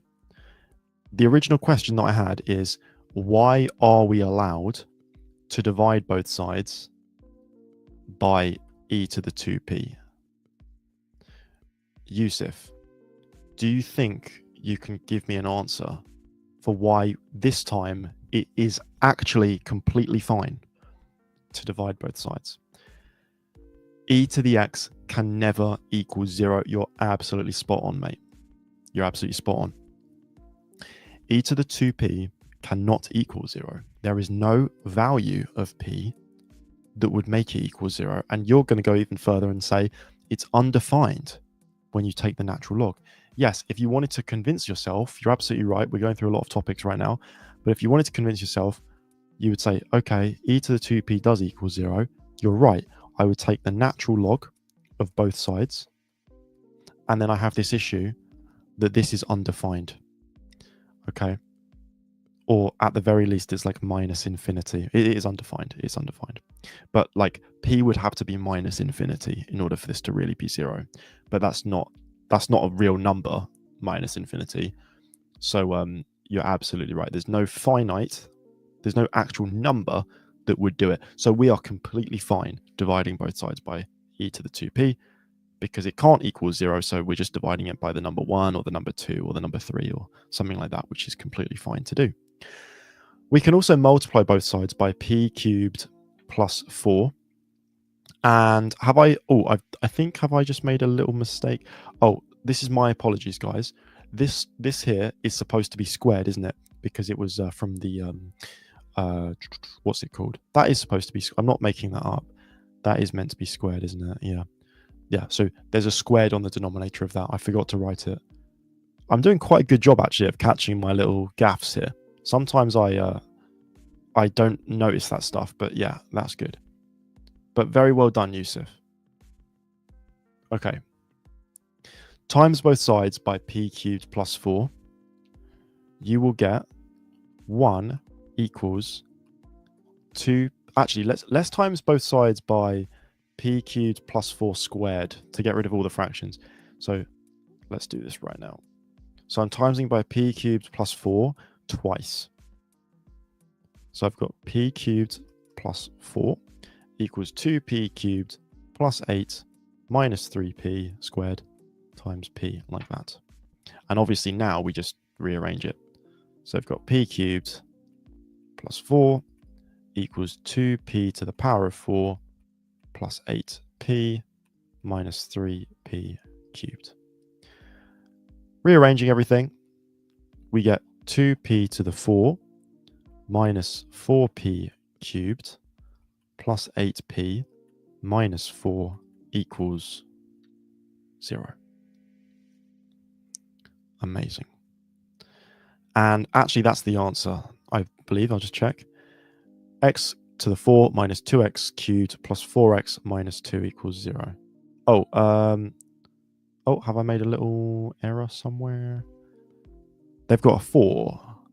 This is okay, though, guys, because if it's a show that question, you can just compare your own answer to it. So you've got x to the 4 minus 2x cubed plus 4x minus 2. So the last two terms have actually got an extra factor of 2. So let's just track that down because it's probably just from me being a bit silly somewhere. Please let me know, Yusuf, if you see what I've done. No, you can divide by 2. Oh, have I just not divided everything by 2? Oh, you're right. Sorry, I'm having a bit of a brain fog right there.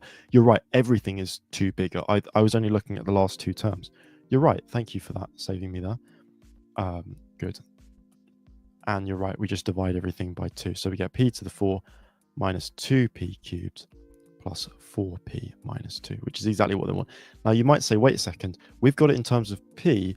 They've written it with x's, but it doesn't matter. I think it's much easier to get there with p's rather than x's because it's just a bit, otherwise it all looks like x's, right? Like your derivatives in terms of x's and everything. It's much nicer to get there in terms of p. And you just say when x equals p, like they've shown that. Show that when x is p or x equals p is a solution. This is completely acceptable to leave as your answer here. P to the 4 minus 2p cubed plus 4p minus 2. It doesn't have to be left in terms of x's. It's completely acceptable to leave it like that. Okay. And then x equals p, so we can then just sub it. Yeah, you're right. You could just sub it. That would be completely fine as well. I don't think that you even would necessarily need to sub it.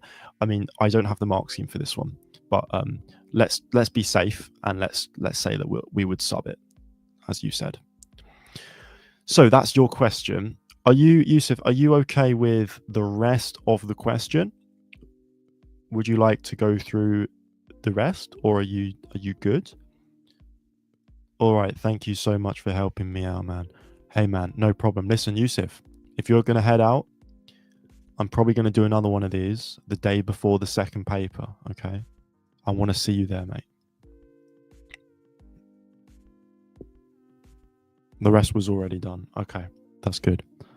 But I want to see you. I want to see you in the live stream again. Okay. You'll be back with fresh questions. I want you, you're my inside man as well, mate, because what I want you to tell me what was on the first paper as well. I'll probably, because I tutor people, so I'll probably hear it from them as well. But it's nice because obviously it's very easy to forget what's on the paper. It kind of just leaves your head immediately. So I want you to let me know as much as you remember from the paper so that we can plan what might be on the second one. Obviously, I'm assuming you do EdXL. And obviously there's going to be people here that do AQA and all that stuff, but let me know what the paper is saying. And best of luck, mate, as well. Best of luck with it, obviously. And thank you for subscribing. I appreciate that. Okay, guys. So I think what we will now do is look at, and yeah, you too, man. Stay well. Best of luck with the exam. Best of luck. Best of luck. Okay. Next order of business is probably going to be to go through this one question that I think catches people an awful lot, which is, I believe it's actually on this paper. Yeah, it's this question. This question is a tough one. I think so, at least. And by the way, Yusuf, if you're staying here, if you're still here, then obviously, you know, this is a really good question to know about as well. But if you got to head out, then you got to head out. So, question 9 from the 2022 paper, and whoever's just joined, welcome. We're going through a past paper right now for A-level maths. This is question 9. This is a really good one to actually know about and have seen, because it's a tough question. It's a vectors question, but it's difficult. Excuse me. And what I'd also say about this question, sorry if you can hear my stomach rumbling. I think it's going to be lunchtime soon. Maybe we will finish up with this one, because how long have we been going? No way have we been going. How far? I don't know how long this live stream has been going. Oh, it's not too bad. An hour, not even 2 hours actually. Okay, we're okay. We're okay. I was a bit like, oh, God, lunchtime soon. But we're going to go through this question, and this is it's a question that's very tough. I actually went through this question with someone that I tutored, and it was a bit of a tough one. Now, listen, I did this paper for my real A levels in 2022. I did A-level further maths. Okay. I did A-level further maths. If anyone is watching this right now that did A-level further maths or is doing it, oh, thank you, Asfan. Thank you. I appreciate it. Asfan, check this question out, okay? Because as I was saying, I did A-level further maths. Now, I think you said that you don't. This question is very poorly designed, okay, in the sense that if you know A-level further maths, you can do this question with a calculator in under 30 seconds, because you're going to do it by a different method. If you don't know A-level further maths, then it's actually quite a difficult question. This is a vectors question. So if you don't know further maths, it's tough. It can be a tough one. Okay. Now, I'm obviously going to explain this in the way that you should do it in your exam, not the further maths method. But I just want to mention it because it's annoying the way that this works. Now, if someone does further maths, if they do better than someone that does normal A-level maths, they should do it because they are better at maths. They should do it by virtue of the fact that they're good mathematicians, not by virtue of the fact that they just happen to have seen content that makes it really easy. You know what I mean? It's like you've kind of got the cheat code in this question. But anyway, let me just, digress and we'll dive into it. Okay. So what have we got here? Figure 3 shows a sketch of a parallelogram PQRS. Given that the vector PQ is 2i plus 3j minus 4k, and QR is 5i minus 2k, show that parallelogram PQRS is a rhombus. And also part B is find the exact area of the rhombus. Okay. Now, part A is not actually that bad. It's part B that's more of the problem, but let's still do part A. Okay. So part A, we're going to do this we have to show it's a rhombus. Now, you might say, well, how do we show that it's a rhombus? How do we do that? A rhombus is any quadrilateral with equal length sides. That's all it is. So a square is a type of rhombus, a very specific species of rhombus. All we have to do is show that the four side lengths are the same length.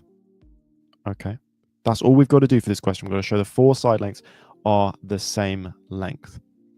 So if anyone's in the chat right now, type in the chat and let me know what you think about how would we show that all four sides are the same length in this triangle, in this rhombus, given that we know the vectors for it. Okay, if anyone is in the chat, and if you are in the live stream right now and you don't want to answer, that's okay. That is okay. But I want to know the answer to this. I want to know how we're going to show this as a rhombus. How are we going to show that PQ is the same length as QR, is the same length as RS, is the same length as SP? Big up Greg's. Got the Greg's iced coffee. I went in Costa the other day. I got a sandwich. It was like some sort of breakfast wrap and an iced coffee, a large iced coffee with caramel syrup. Cost me £10. It cost me £9.60 to be exact. You can go into Greg's. You can get a equally as good iced coffee, dare I say better than in Costa. Comes with a sandwich, and it's like what, £4.50? It's literally less than half the price, and that bothers me. That bothers me. So no one in the chat has told me how we're going to work out this rhombus. So let's work it out now. First of all, we need to find the magnitude of the vector PQ. So the magnitude of the vector PQ is the square root of 2 squared plus 3 squared plus minus 4 squared. And that's going to be the square root of 4 plus 9, which is 13, plus 16, which is 29. So PQ has a magnitude of 29. Okay. Now, that's PQ. What about QR? QR. Well, the magnitude of QR is the square root of 5 squared plus minus 2 squared.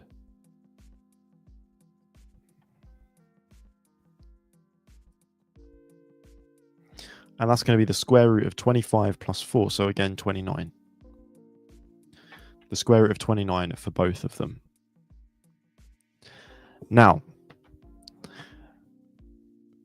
what we then know is that the length of PQ and the length of QR are both the same length.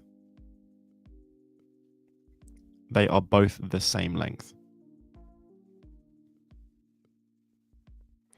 So that means because PQ equals QR, they're both root 29. It means that this shape must be a rhombus. Root 29, root 29. Okay. Because they already tell us that it is a parallelogram, we know as a given that the length from P to Q is the same as that from S to R, and from Q to R is the same as from P to S. This is a given because it's a parallelogram. A parallelogram is any quadrilateral where the opposite sides are the same length. Okay. So a rhombus is a type of parallelogram. Okay.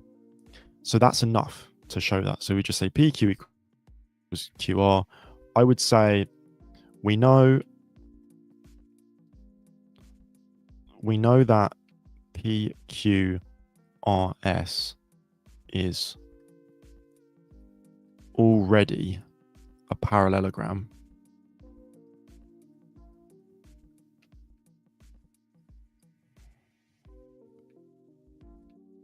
So PQRS is a rhombus. It's a rhombus because PQ, the length, is equal to QR. Okay, that's the explanation. Welcome to whoever has joined, by the way. We're doing an A-level maths past paper because the A-level maths exam is tomorrow, the first paper. This is an Edexcel past paper, but obviously this would apply to any exam board. Pure. If you have any questions, please leave them in the chat. I will answer specifically any questions that you have about A-level maths. I am basically doing free tutoring right now. Okay, got a free tutor. So please send any questions that you have in the chat, and we're gonna go through your questions. Okay. Part B is the tough part of the question. Find the area of the rhombus. Now, as I said, if you do further maths, welcome to whoever's joined. If you do further maths, then you might say, wait, I could, well, not just further maths actually, but if you do further pure 1 for Edexcel, if you know what the cross product is, you can do this question on your calculator extremely easily, which, as I've said earlier, is very annoying because you should not do better in an exam if you're a further math student because you just know more mathematical concepts. You should do better by virtue of you having a better ability to mathematically reason. Okay. It's not fair if you know a cheat method. But just to be clear, if you use a further maths method in a normal A-level maths exam, you will be awarded full marks.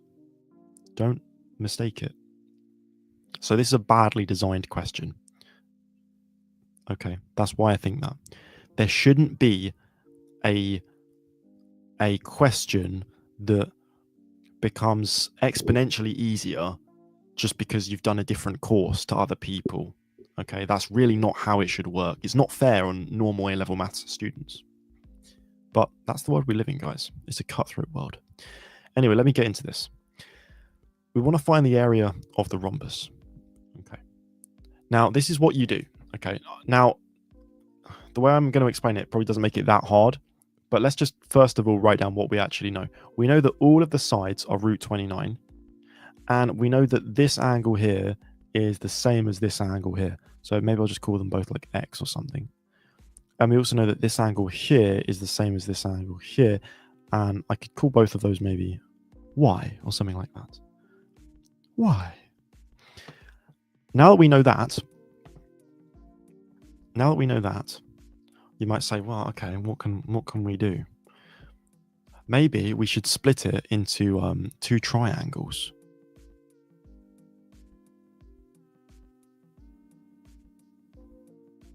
Like this. Now, you might then say, oh, Asfen is back. Hello. Draw a line from P to Q. Yes. Or P to Q. I assume you mean from P to R. I think you mean from P to R. So, if you draw that line, yeah. If you draw that line, you have 2 triangles. Now, Asfen, I'm genuinely curious, okay? What do you think we should do from here? Because I did this question with someone that I tutor only a few days ago. Because when I did this question for the first time, this was my A-level maths exam in 2022. I did this and I used the further maths method. Because quite frankly, when I did it in 2022, I suppose I was a bit concerned that if I tried to do it with the normal maths method, I'd waste time and not be able to do it. Find the length from P to R. Okay. How would we do it? How would we find the length from P to R? There is a way. I mean, it's not too bad. There is a way to do it. Go ahead. If you think you know. It's not too bad. You're on the right track. But as I say, I did this method with the further maths technique of finding the cross product, which is when you multiply two vectors together in a very specific way, a very non-trivial way. You can use your calculator to find the cross product. If you have a Casio FX991EX, to get technical. So Asfand, I want you to let me know, how do you think we find the vector PR, or we find the length PR? Maybe I just gave it away. Who knows? The only thing about the Greg's coffee is they always give you a straw that dissolves when you get exactly 2/3 of the way through the drink. It's exactly 2/3 every time. I'm a Greg's warrior, guys. I'm a Greg's warrior. Literally every time. There's a Greg's very near to my university. I go to the University of Bristol, and I always drop in Greg's. Sometimes I sit in Greg's and I do work. I don't really like going to the library at uni. It's weird vibes in there to me. I like Greg's. I like going into an environment where everyone else is not revising, because I think the energy, like the aura of a room full of people that are stressed out revising, is uncomfortable. It's not relaxed. There's a tension in the air. When you go into Greg's, people are just in Greg's. You know what I mean? They're just in Greg's. They're not like they're not there to revise. They're just chatting, and I've got noise cancelling. You know, I've got the AirPods. I put AirPods in if I need to, if there's people that are a bit too loud. But I like a bit of movement, you know. So Kaz, welcome Kaz. I haven't seen your name, I don't think. Kaz says use trig. Kaz, tell me, what should we do? How should we do it? How should we use the trig? What should we use? Should we use the sine rule? Should we use the cosine rule? How are we going to find PR? Please tell me. Please tell me. I'm not being sarcastic, by the way. My tone sometimes is a bit sarcastic. I'm genuinely asking. How will we do it? Because as I say, this question really, I didn't even want to face it. You know, I brought a gun to a knife fight, as they say, when I was doing this exam, because I used the further maths method, even though it's normal maths, which you still get marks for.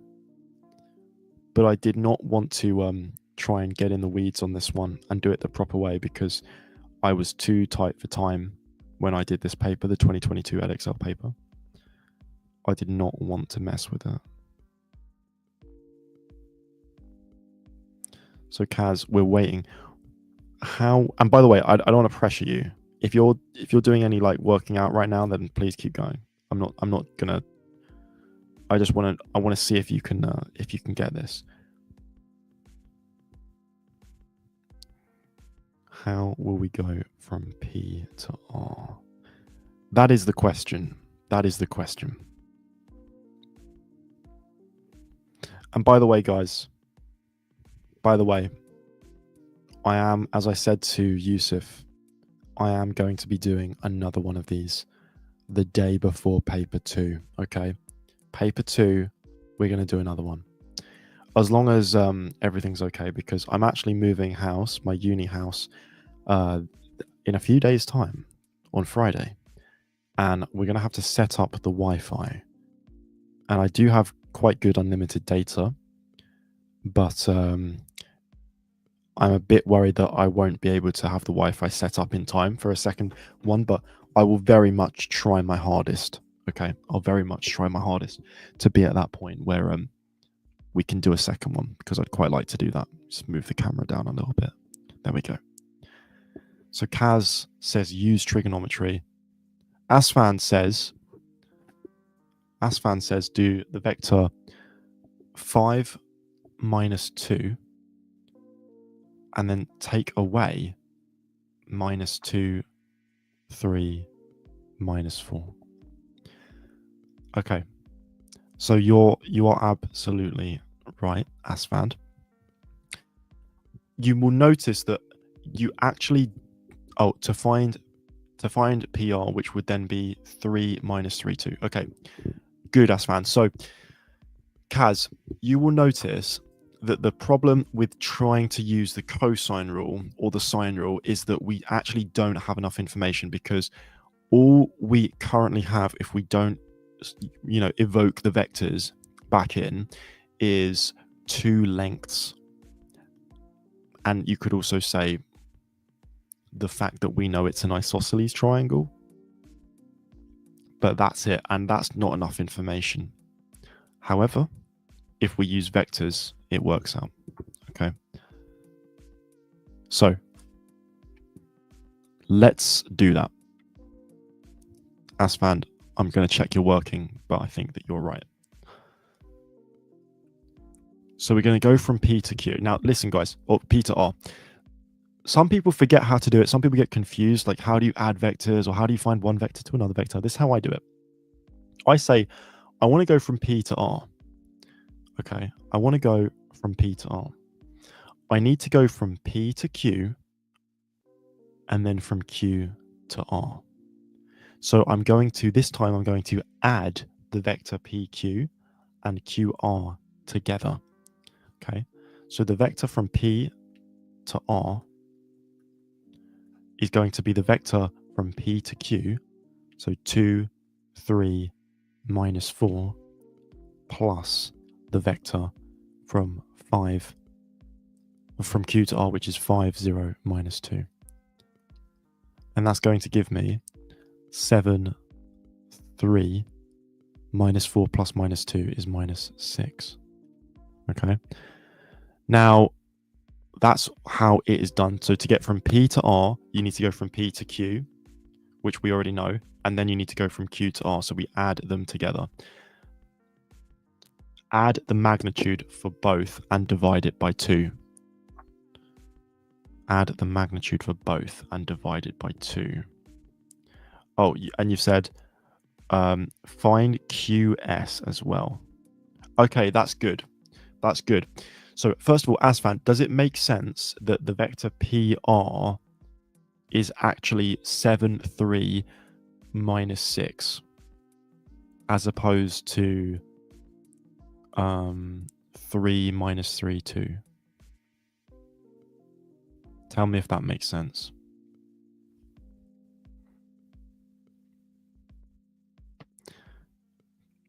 Because it's an important thing to notice. The way that you would normally work out a vector from one place to another is it normally would involve doing one minus the other, but it's different here because we're not given the position vectors, it's the direction vectors. So we already know what the vector from P to Q is and the vector from Q to R is. So actually we don't take one from the other, we add them together.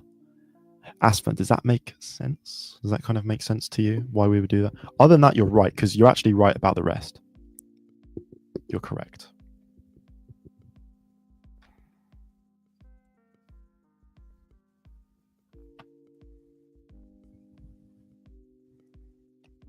Add magnitude for both and divide it by 2.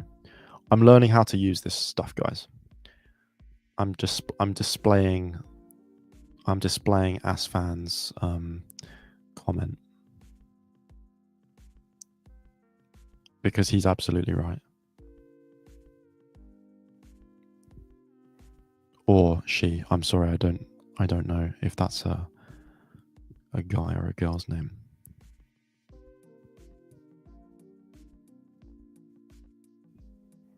Okay. So I'm assuming that you're happy with that. I'm going to move on. I've run out of space on this page, so I'm just going to change to white, and then I'm going to keep going. But you're absolutely right. So now we need the vector from Q to S. And we're going to get the magnitudes of both of these. So the vector from Q to S is, if we're at Q already and we need to go to S, then this is how we could do it. We could go from Q to R And then we could go from R to S. So we go Q to R, and then we add the vector from Q to S.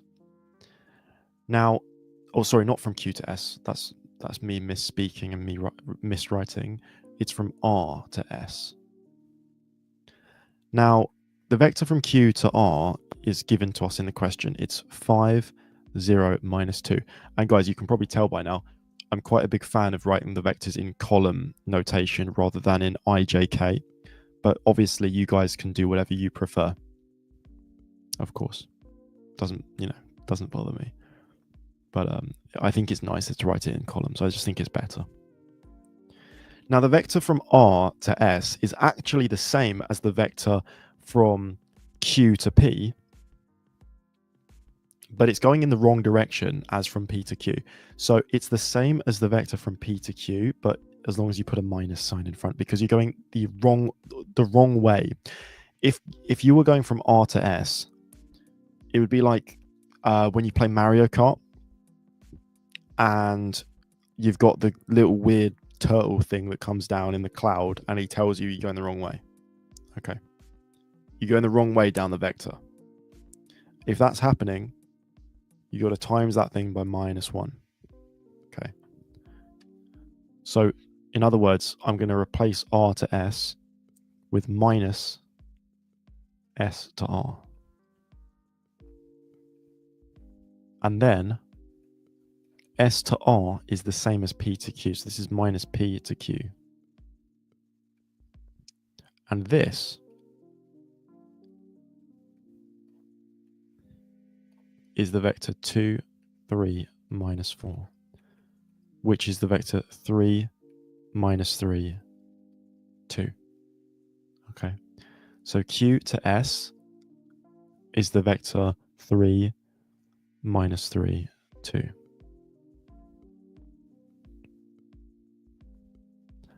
And Asfan, you actually did get 3, minus 3, 2, but you said it was for P to R. So maybe that was a typo. Maybe you were right. You just meant Q to S.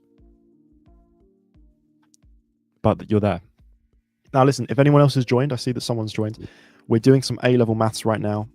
Okay, we're doing some A-level maths. I hope that my connection is okay. It's giving me a little Wi-Fi thing. Oh no, I think it's gone now. We're doing A-level maths. This is an edXL past paper because the A-level maths paper is tomorrow. 2022, question 9, if you want to follow along. We're almost done. Okay. If anyone has anything else that they want to go through, I think I'm going to go through 1 or 2 more things after this. Not questions. I'm going to give you guys some like last minute, if this comes up, this is how you do it kind of stuff. And then we'll call it a day.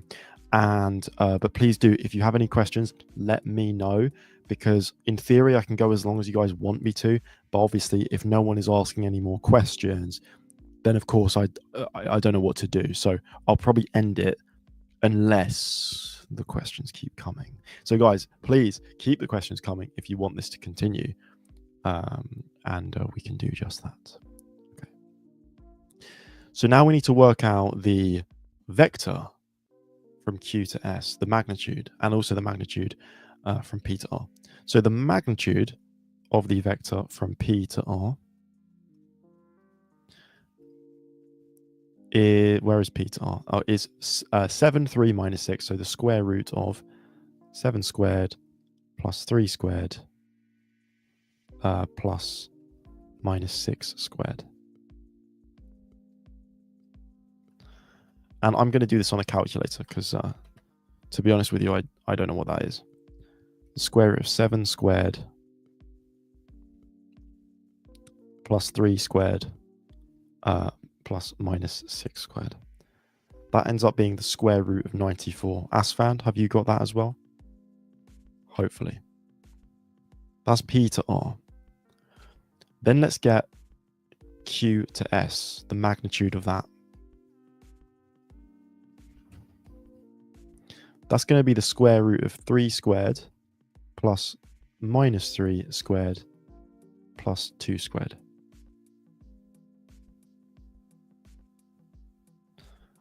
That's going to be the square root of 9 plus 9 plus 4. which is the square root of 18. So that's the square root of 22, it looks like. Okay, the square root of 3 squared plus 3 minus 3 squared plus 2 squared. Square root of 22.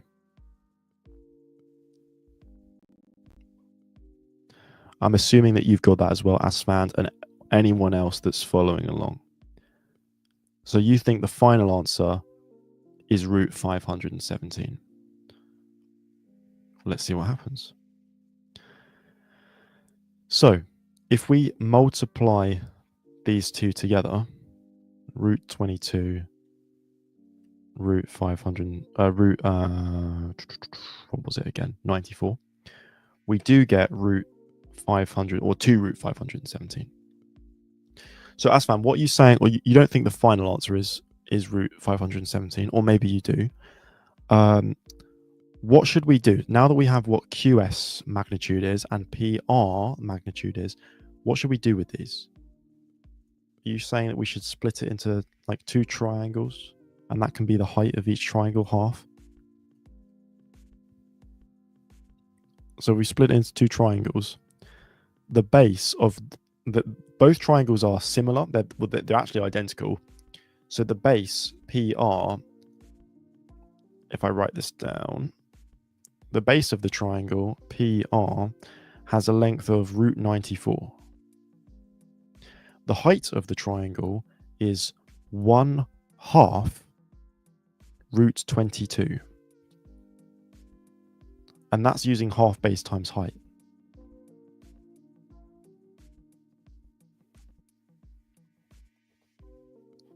So the base is root 94. The height is 1/2 root 22. And we should also half this to use 1/2 base times height for this triangle. And that gives us 1/4 times 2 root 517, which is 1/2 root 517. And because there are 2 triangles, the final answer, I know the chat is in the way of this, but the final answer is just 2 times that, so root 517. Okay, and I'm just going to move out a little bit so you can see that. Problem with this question, there's a lot of thinking for 4 marks. You're right. Now, guys, you don't need to know about this, but for fun, I'm going to show you guys how you would do this if you're a further math student. Okay, I'm going to tell you, it's not as hard. It's just calculator. Okay, so guys, if you have a calculator on you, I'd love for you guys to follow along with this. If you guys have the white calculator. If you have the CG50 or something, then I'm not sure how to do it. I actually own a CG50, but I don't really like using it. But just follow along with me. I'll be really quick because I want to go on to some actually, stuff that you need to know. But I'm making a point about how badly designed this question, because Asfan's made a perfect point, which is that just even ignoring the fact that a further math student can do this question really quickly, it's just a lot of thinking for 4 marks. Very well said.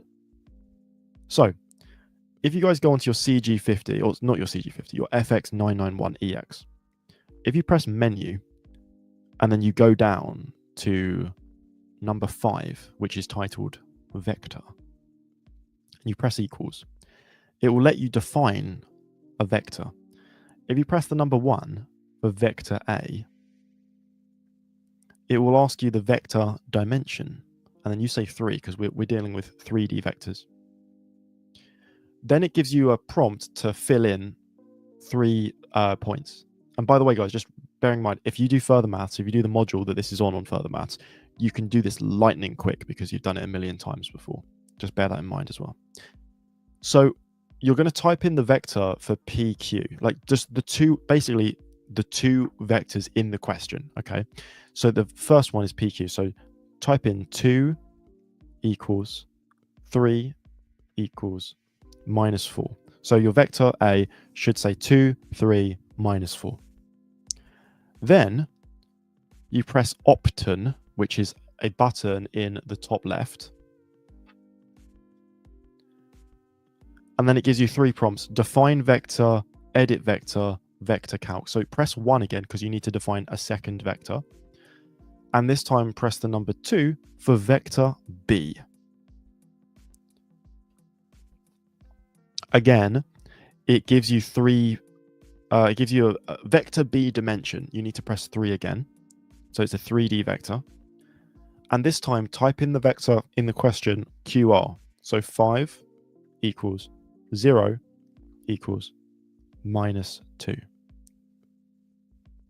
Press Option again. Press 3 for vector calc. Press Option again. Press the number 3 for vector A, which then now your calculator should just say vector A on the screen. Press the multiplication button times. Press Option again to get vector B. So press 4. So now your calculator should say vect A times vect B. Press equals. It will give you a new vector. The vector should be -6, -16, -15. Those should be the 3 components. It turns out that for any parallelogram, a rhombus is a parallelogram. It turns out for any parallelogram, if you do this and you take the magnitude of this new vector, it will give you the answer to this question. Okay, so the timesing together of these 2 vectors, that's called the cross product of the 2 vectors, or sometimes called the vector product. The magnitude of any vector product of 2 vectors gives you the area of the parallelogram that they make. Okay, so try it yourself. Try and calculate the magnitude of the vector -6, -16, -15. I'm going to do it too. So it's the vector -6, -15, -16, -15. The magnitude of this is the square root of -6 squared plus -16 squared plus -15 squared. Okay, and lo and behold,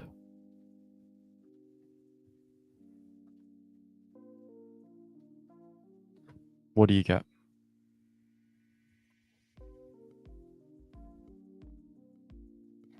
The square root of 517, which was the answer to the question. So if you know this, if you do the module Further Pure 1 from Further Maths, you can do this question like that. All you do is type in a bunch of random stuff into your calculator, and then you calculate the magnitude of one vector, and that gives you 4 marks. And that's exactly what I did in my real exam. And just to be clear, you get the marks.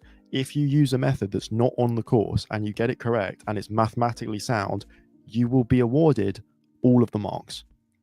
If the person marking your paper doesn't know what you're doing because they can't understand the maths, they will give it to someone else who will review it and they will mark it.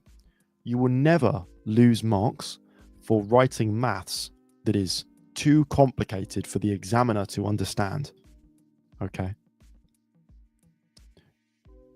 It will always be marked by someone who knows how to mark it. You can use arbitrarily complicated maths. Now, there probably is a limit.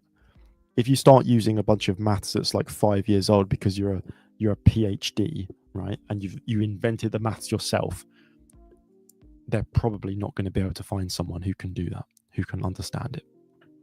But you know, the point is, if you use a further maths method, you're fine.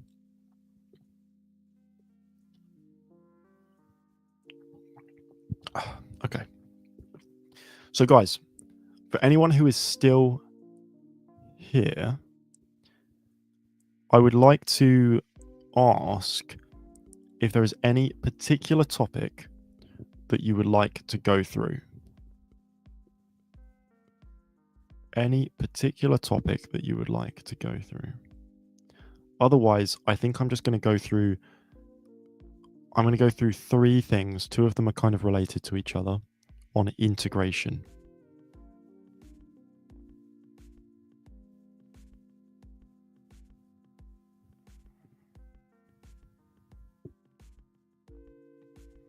Okay. So I'm going to go through the integral of the natural log of x, because this one always throws people off. I'm going to make a new...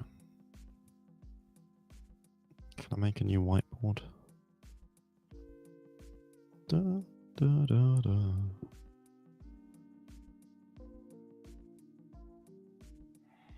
I quite like this this song. Okay.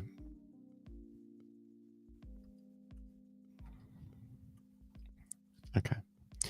So this is a question that a lot of people mess up. So it's the integral of the natural log of x. And now some people are tempted to then say, oh, isn't it 1 over x? No, that's the derivative of the natural log of x.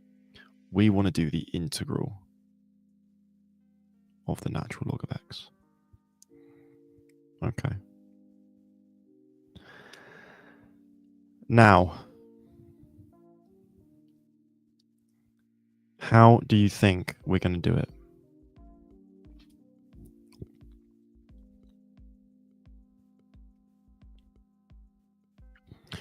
It turns out that we actually have to use integration by parts. Okay. So you have to use integration by parts for this. Now you might say, how on earth do I use integration by parts to integrate the natural log of x? It's a function on its own. It's not multiplying by anything. How can I use integration by parts? This is what you have to do.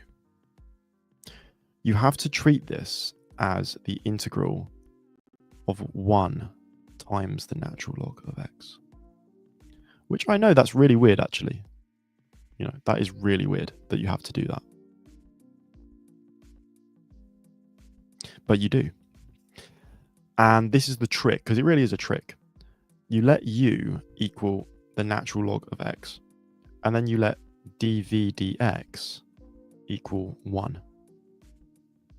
And then you can let du dx equal 1 over x, and v, well, not let, but, you know, differentiating it, v is then x. Okay.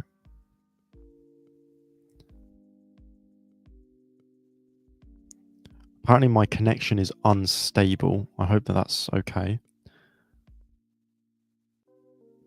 I guess, oh no, it's gone now. It's fine. Okay. So, again, anyone who's watching right now, please do let me know in the chat what you think we should do here. I guess it's not actually that ambiguous. It's pretty much at this point. I mean, the hard bit's done, actually. The hard bit's at the beginning. We just use the formula. So the formula for integration by parts is that the integral, well, I was about to say it out loud, but I think it's better to write it down. The integral, oh, why is it in bold again?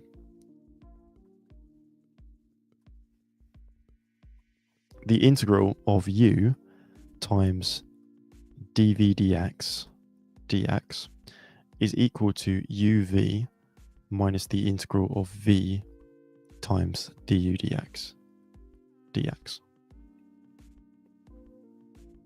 Okay. And I think my webcam's slightly in the way there, but there we go.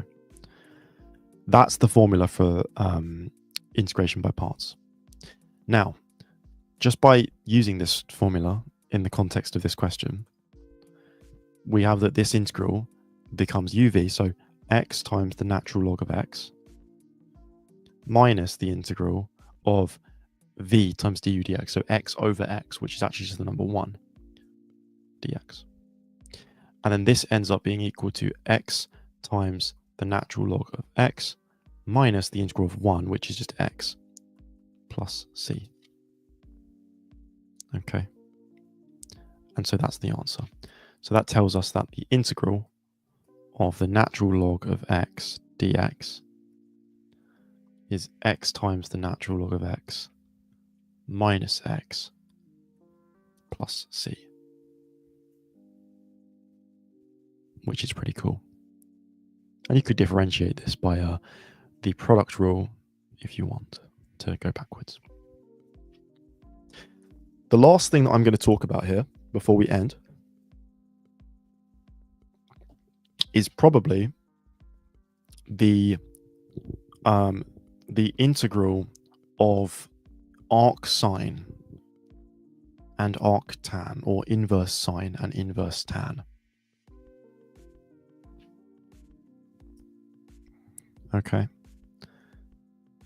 So I'm talking, well, not the integral of, but the integral that is related to them. So the integral of 1 over the square root of 1 minus x squared. This is a really, really troublesome integral for plenty of people that do A-level maths. Very, very troublesome. Why is it troublesome? Because it looks like it should be a substitution question. Substitution seems to be the most sensible. The substitution in question looks like it should be 1 minus x squared, most likely. Whoever's just joined, let me know what you think about this integral. Excuse me. I don't know if the microphone just picked up. I just burped involuntarily. So if you join right now, welcome. We're going through some A-level maths stuff because the first paper is tomorrow. Let me know what you think about this integral. How would we do it? How would we integrate such a monster? If I could say that.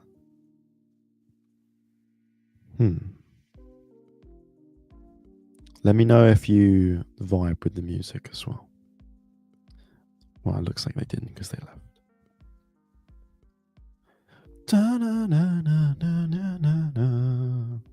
You guys didn't pay to hear me sing. You didn't pay at all. This is free.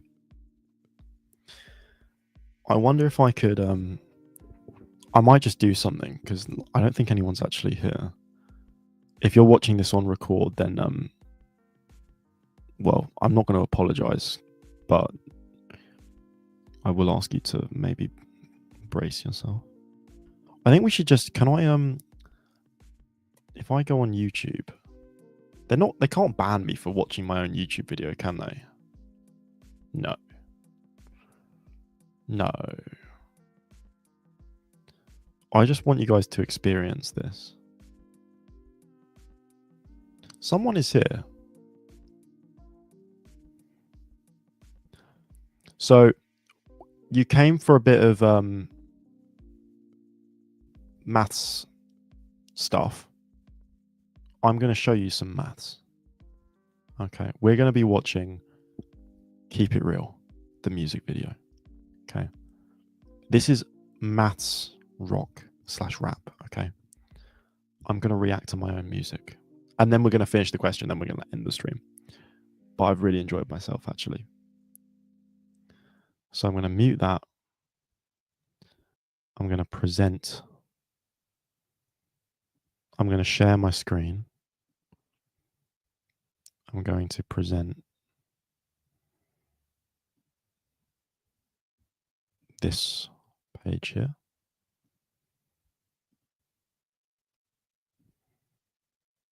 And we're going to react to this, guys. Hopefully you guys like this. If you've not seen this, then you're in for a real treat because this is a music video that I made last summer called Keep It Real. And if they try and copyright me for my own song, then I'm not going to be very happy about that. But yeah, this is called Keep It Real. It's about Young Modulus. He's the mathematical rapper.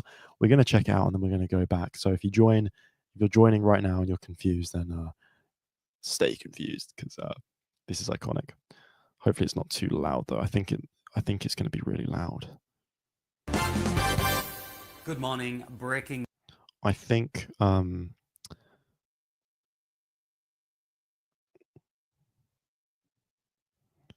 No, that's fine.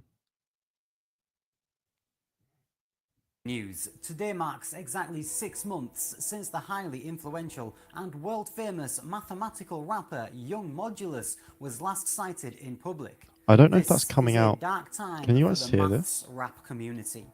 Today's top story. The most famous musician of all time, Young Modulus, has now been missing I'm for gonna have over to 6 like months. cross-reference. It's now been 6 months since popular maths rapper Young Modulus was seen in public. Young Modulus, Young Modulus, Young Modulus. Diary of a Young Mod, the autobiography of Everest had a death so Let cruel. me see. Where is young Modulus? Did he die in a duel?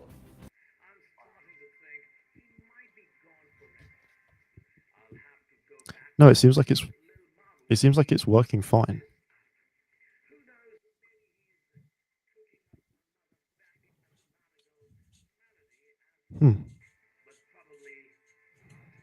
Okay, it's fine, yeah.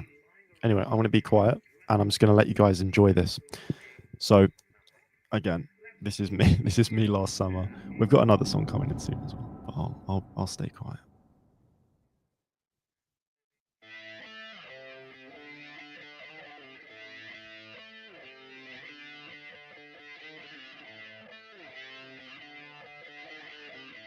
Devious.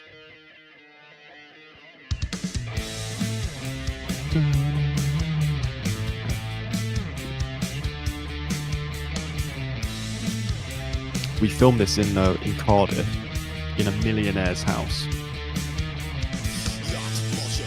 Back on your television with the song before number 3, and it's about me, so you better listen.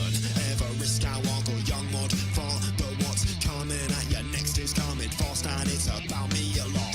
There's things to say and equations to solve, yeah. Do you hear the guitar? My music's evolved. More rhymes than from this math rap professor from Buffer Jack, still I just get better and better. The say I look like a log. At least I've got a rhythm. I may or may not have it. Wait for the chorus. Young Mod, what's your fix? I say I'm hyperbolic, that's why I'm in to cough chicks. A girl once called me a 5. I said I know I'm in my prime, but you should have called me a 2, cause I'm only odd when I don't rhyme. When I do division, I leave no remainders. This song took absolutely ages to write. I'm not a great songwriter. You can see we've got the OG That's just another way to say that I'm the best guitar. math rapper in the game today. It might sound vain, but it's just how I feel. And baby, I'm just trying to keep it real. You got to admit that's a good riff. Come on, piano. We'll take a look.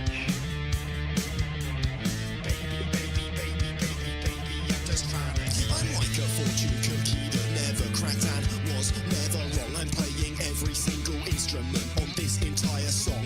One must imagine Sisyphus the way I'm carrying rock. I'm like a numerator, cause you see I'm always on top. Like the 3 times table in hexadecimal, cause I've got just as much bass as I've got shred, but I'm a little like the Smiths. But if they were better, refreshing like water, if it was better, so yeah, I'm the fluid. Then when my flow is dynamic, you can hang this DJ and he still wouldn't panic. I'm logical and cohesive, so I'm unpresidential. I'm a little scared of heights. We paused it. So that shot there was where's it gone? Let's see. Let's locate it again. If they were better, refreshing like water, if it was better, so yeah, I'm the fluid. Then when my flow is dynamic, you can hang this DJ and he still wouldn't panic. I'm logical and cohesive, so I said so. I'm logical and cohesive, so I'm unpresidential. Obviously, this is Donald Trump here, and this is like kind of supposed to be like Joe Biden, I guess. But the thing is, unfortunately, when we filmed this in July. No, we didn't. We filmed this we did. Beginning of July, we filmed this. And I took quite a long time to edit the music video because I have a Mac, and they are a nightmare to edit big things on, like this kind of thing. Absolute nightmare to edit on a Mac. So it took ages, and I lost motivation and stuff, and eventually finished it. By the time I had uploaded this video, Joe Biden had come out of the presidential race. So it was actually Trump v. Kamala, which I was like, oh no, this is aged like milk. But thing is that both of them, like the line, like I'm logical and cohesive, so I'm unpresidential. It applies to both of them. I mean, I was probably thinking of Biden when I said it, when I wrote the lyric and when I made the song, but it's both of them. So it's actually aged fine, I think. And they're just general politics. I mean, you know, if someone was to like watch this in like 10 years, they wouldn't necessarily know who this is supposed to be. Anyway. I'm unpresidential. I'm a little scared of heights. Already got enough potential. When I arrive at the scene, Few physics jokes there. with eruption, but call me FFG of X the way I compose the function. BTE integration, need a team contribution. And I still win so bad that I use substitution. I FaceTime myself at least once a day just so I can hear what a genius has to say. And if I ever met a genius, I'd give him 3 wishes. And I cook with this song, so now I'm washing the dishes. Love that. That's my friend James and Gary. We filmed this. Yeah, it's hard if it's a millionaire's house.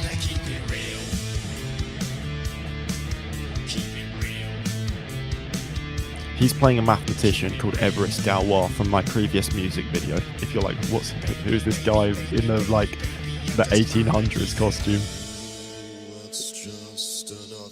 I'm really proud of this part of the video actually.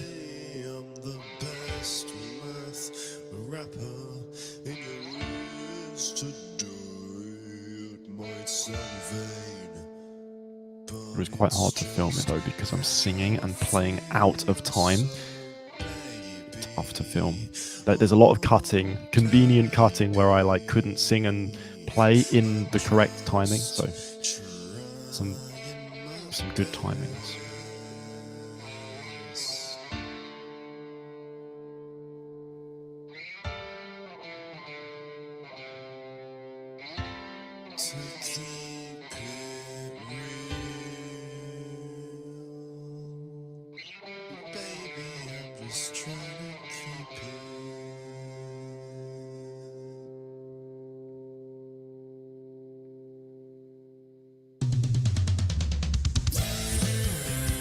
Oh, I love that shot.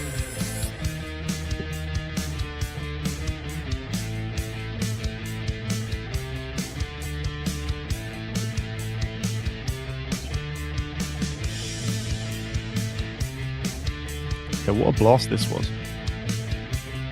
And then the clouds come in. There they are.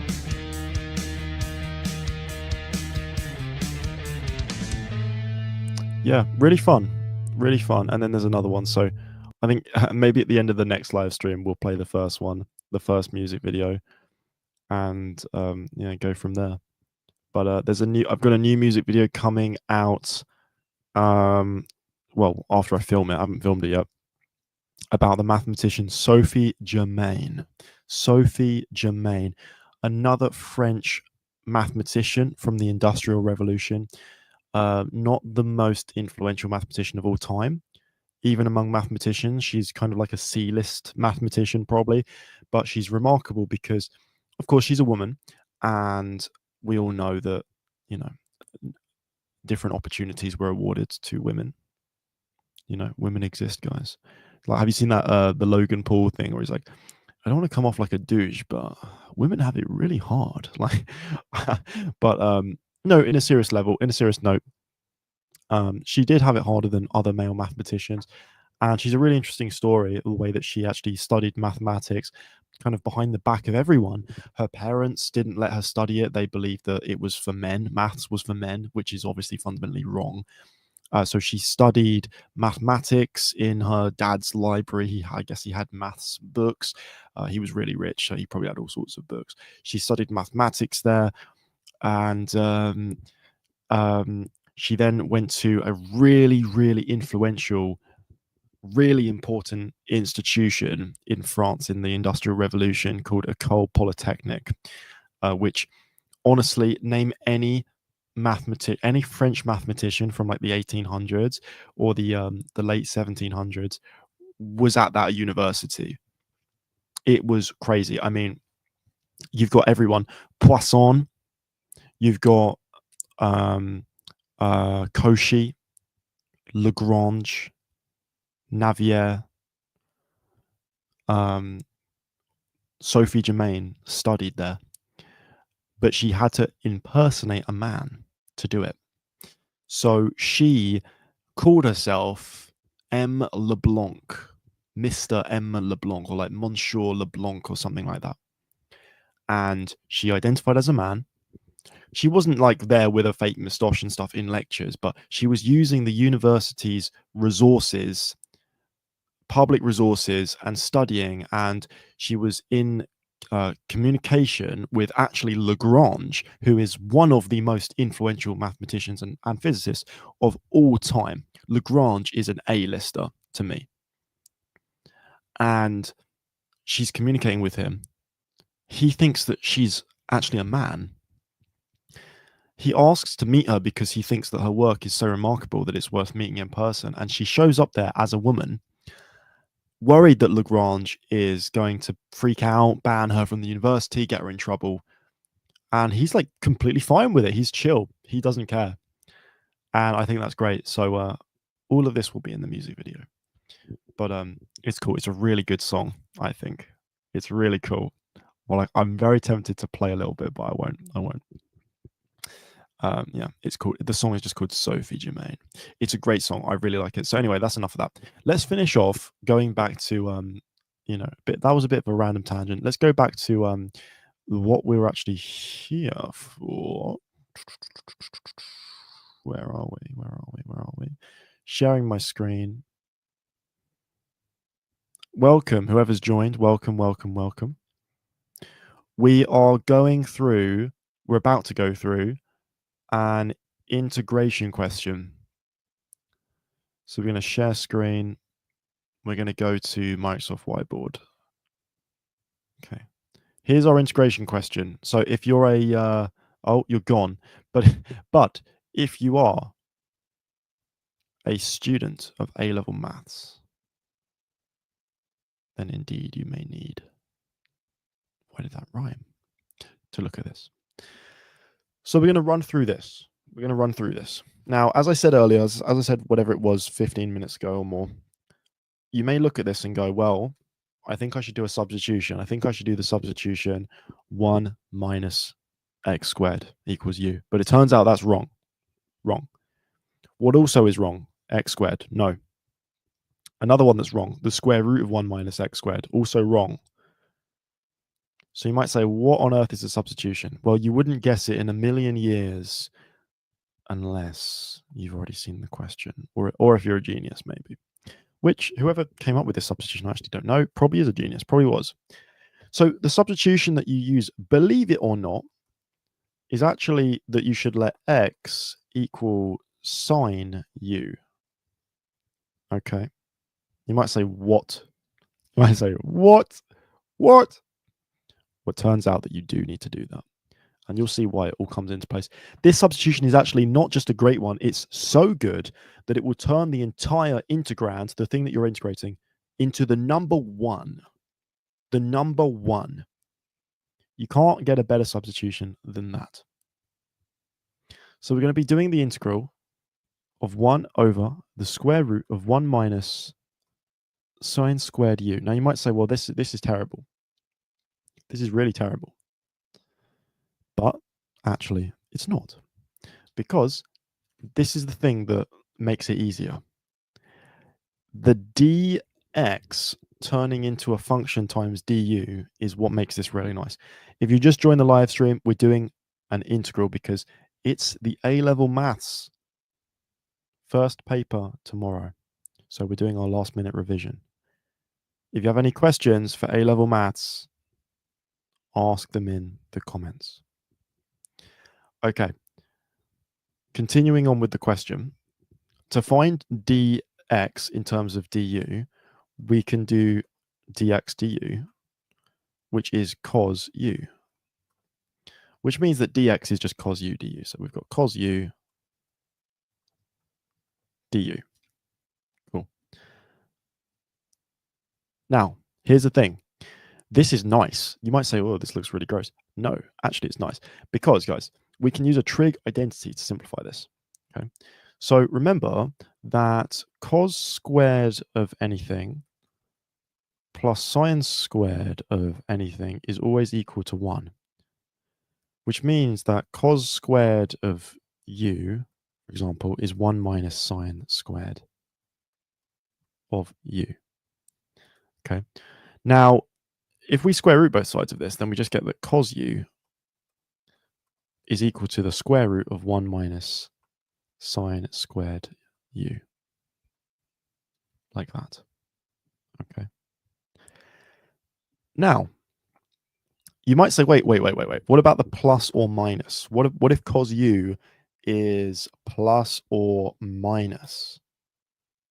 What about that? What about that?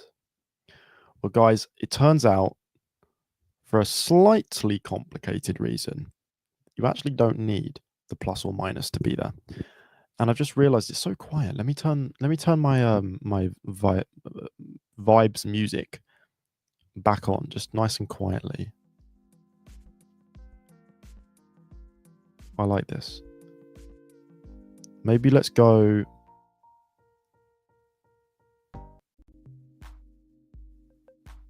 I don't like that. Welcome, whoever's joined, guys. We're doing some A-level maths revision before paper 1 tomorrow. I'm going through a really troublesome question. The integral of 1 over the square root of 1 minus x squared. So please stick around. Stick around if you want to see what's up about that. We're almost done it, actually. But please stick around if you want that. If you have any questions about A-level maths, ask them in the chat right now because the stream will end somewhat soon. Ask your A-level maths questions in the chat. Especially if your exam is tomorrow. I want to hear about it.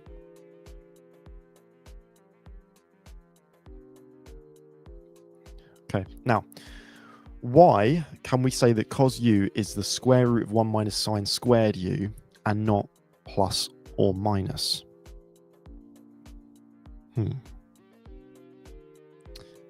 Good question. Well, we want cos to just be positive. So, I guess it's a slightly complicated reason, but I think we can probably do it. We can just say that we want u in our substitution. We just want u to take values between 0 and pi over 2. So I'm just going to say u is between 0 and pi over 2. Okay, like that. If that's the case, then the sine function is actually positive everywhere there. Which means that cos of any value between 0 and pi over 2 is positive as well. So there's no need for a plus or minus. Okay. So now we can rewrite our integral one more time as the integral of, this is cos u over, the denominator is cos u. And this is the integral of 1 du. Okay. This is the integral of 1 du. And I just realized my head is in the way of that, but there we go. Hopefully that makes sense. Now, guys, the integral of 1 is pretty nice. It's pretty good, right? The integral of 1 with respect to u is u plus c. Now, what did we say that u was? Well, we actually said that x was sine u, which means that u, well, I'll write it up here actually. That means that u is inverse sine of x, to rearrange that. So actually, we get that the integral of 1 over the square root of 1 minus x squared dx ends up being u plus c, but u is inverse sine. So it's equal to inverse sine x plus c. Or obviously you could have that as arc sine if you prefer. But this is a really common one that people make mistakes in all the time. So very, very, very, very useful to know about. Okay. Now, if you are not 100% happy with that, let me give you a very similar question, kind of like the twin brother, you could say, of questions. What about the integral of 1 over 1 plus x squared? You might say, oh, isn't it like natural log? No, it's not the natural log. It's not going to involve any logarithms, because in order to have a natural log in your integral, you need to have on the denominator some function, and on the numerator a multiple of the derivative of that function, which we don't have because 1 is not a multiple of 2x, which is the derivative of the denominator. Okay. So what do? Again, it's one of those ones, if you've never seen it, you're not going to guess it. Okay, you're not going to guess it. We let x equal tan u. Okay, I know it's weird, but we do that. And the reason we do that is because then we can say dx du is the derivative of tan, which is sec squared. Okay. So then if we rewrite the integral, we've got the integral 1 over 1 plus x squared, so tan squared, times dx, which is sec squared u du. Okay. Hopefully that makes sense.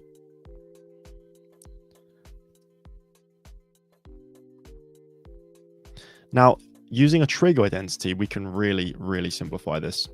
This one's easier because we simply have that 1 plus tan squared is equal to sec squared, or it's identical to sec squared. This is a trig identity. So we just replace 1 plus tan squared with sec squared, and we just get sec squared u over sec squared u,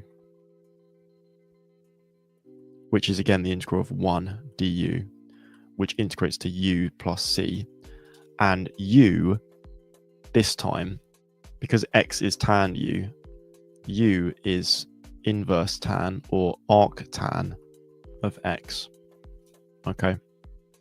So what we end up concluding here is that the integral of 1 over 1 plus x squared dx is actually inverse tan x plus c, arc tan x. Believe it or not. Okay. So that's that. Now, I think before we end this, I think we could end it now, actually. Oh, my hair. Sometimes you really do just have a bad hair day. My bad hair days come in like waves, where they come in like 3 days at a time, and then I normally don't get one for a little while.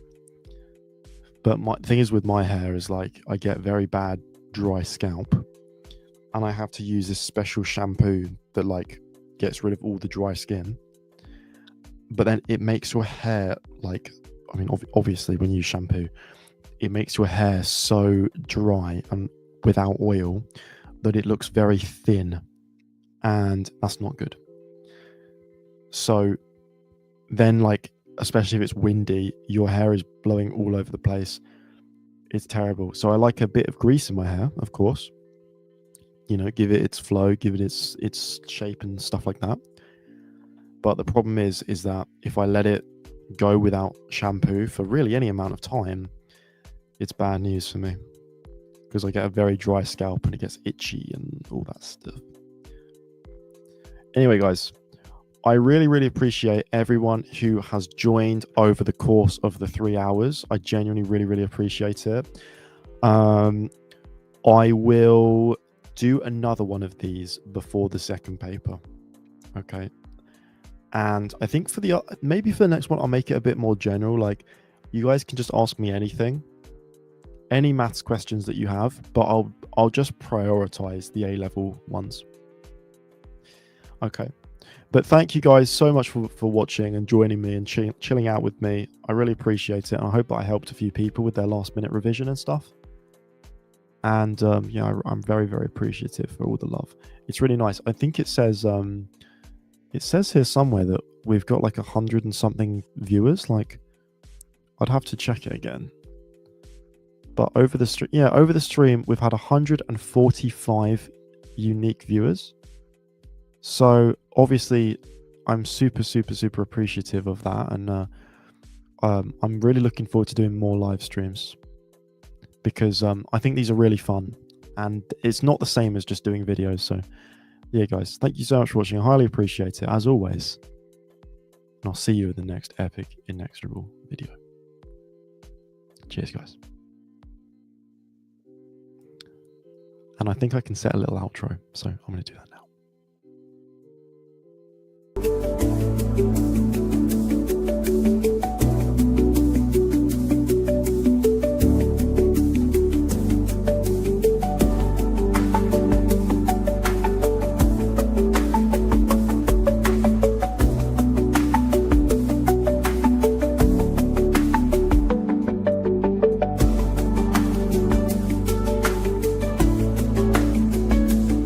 It's a long outro, guys. Long outro.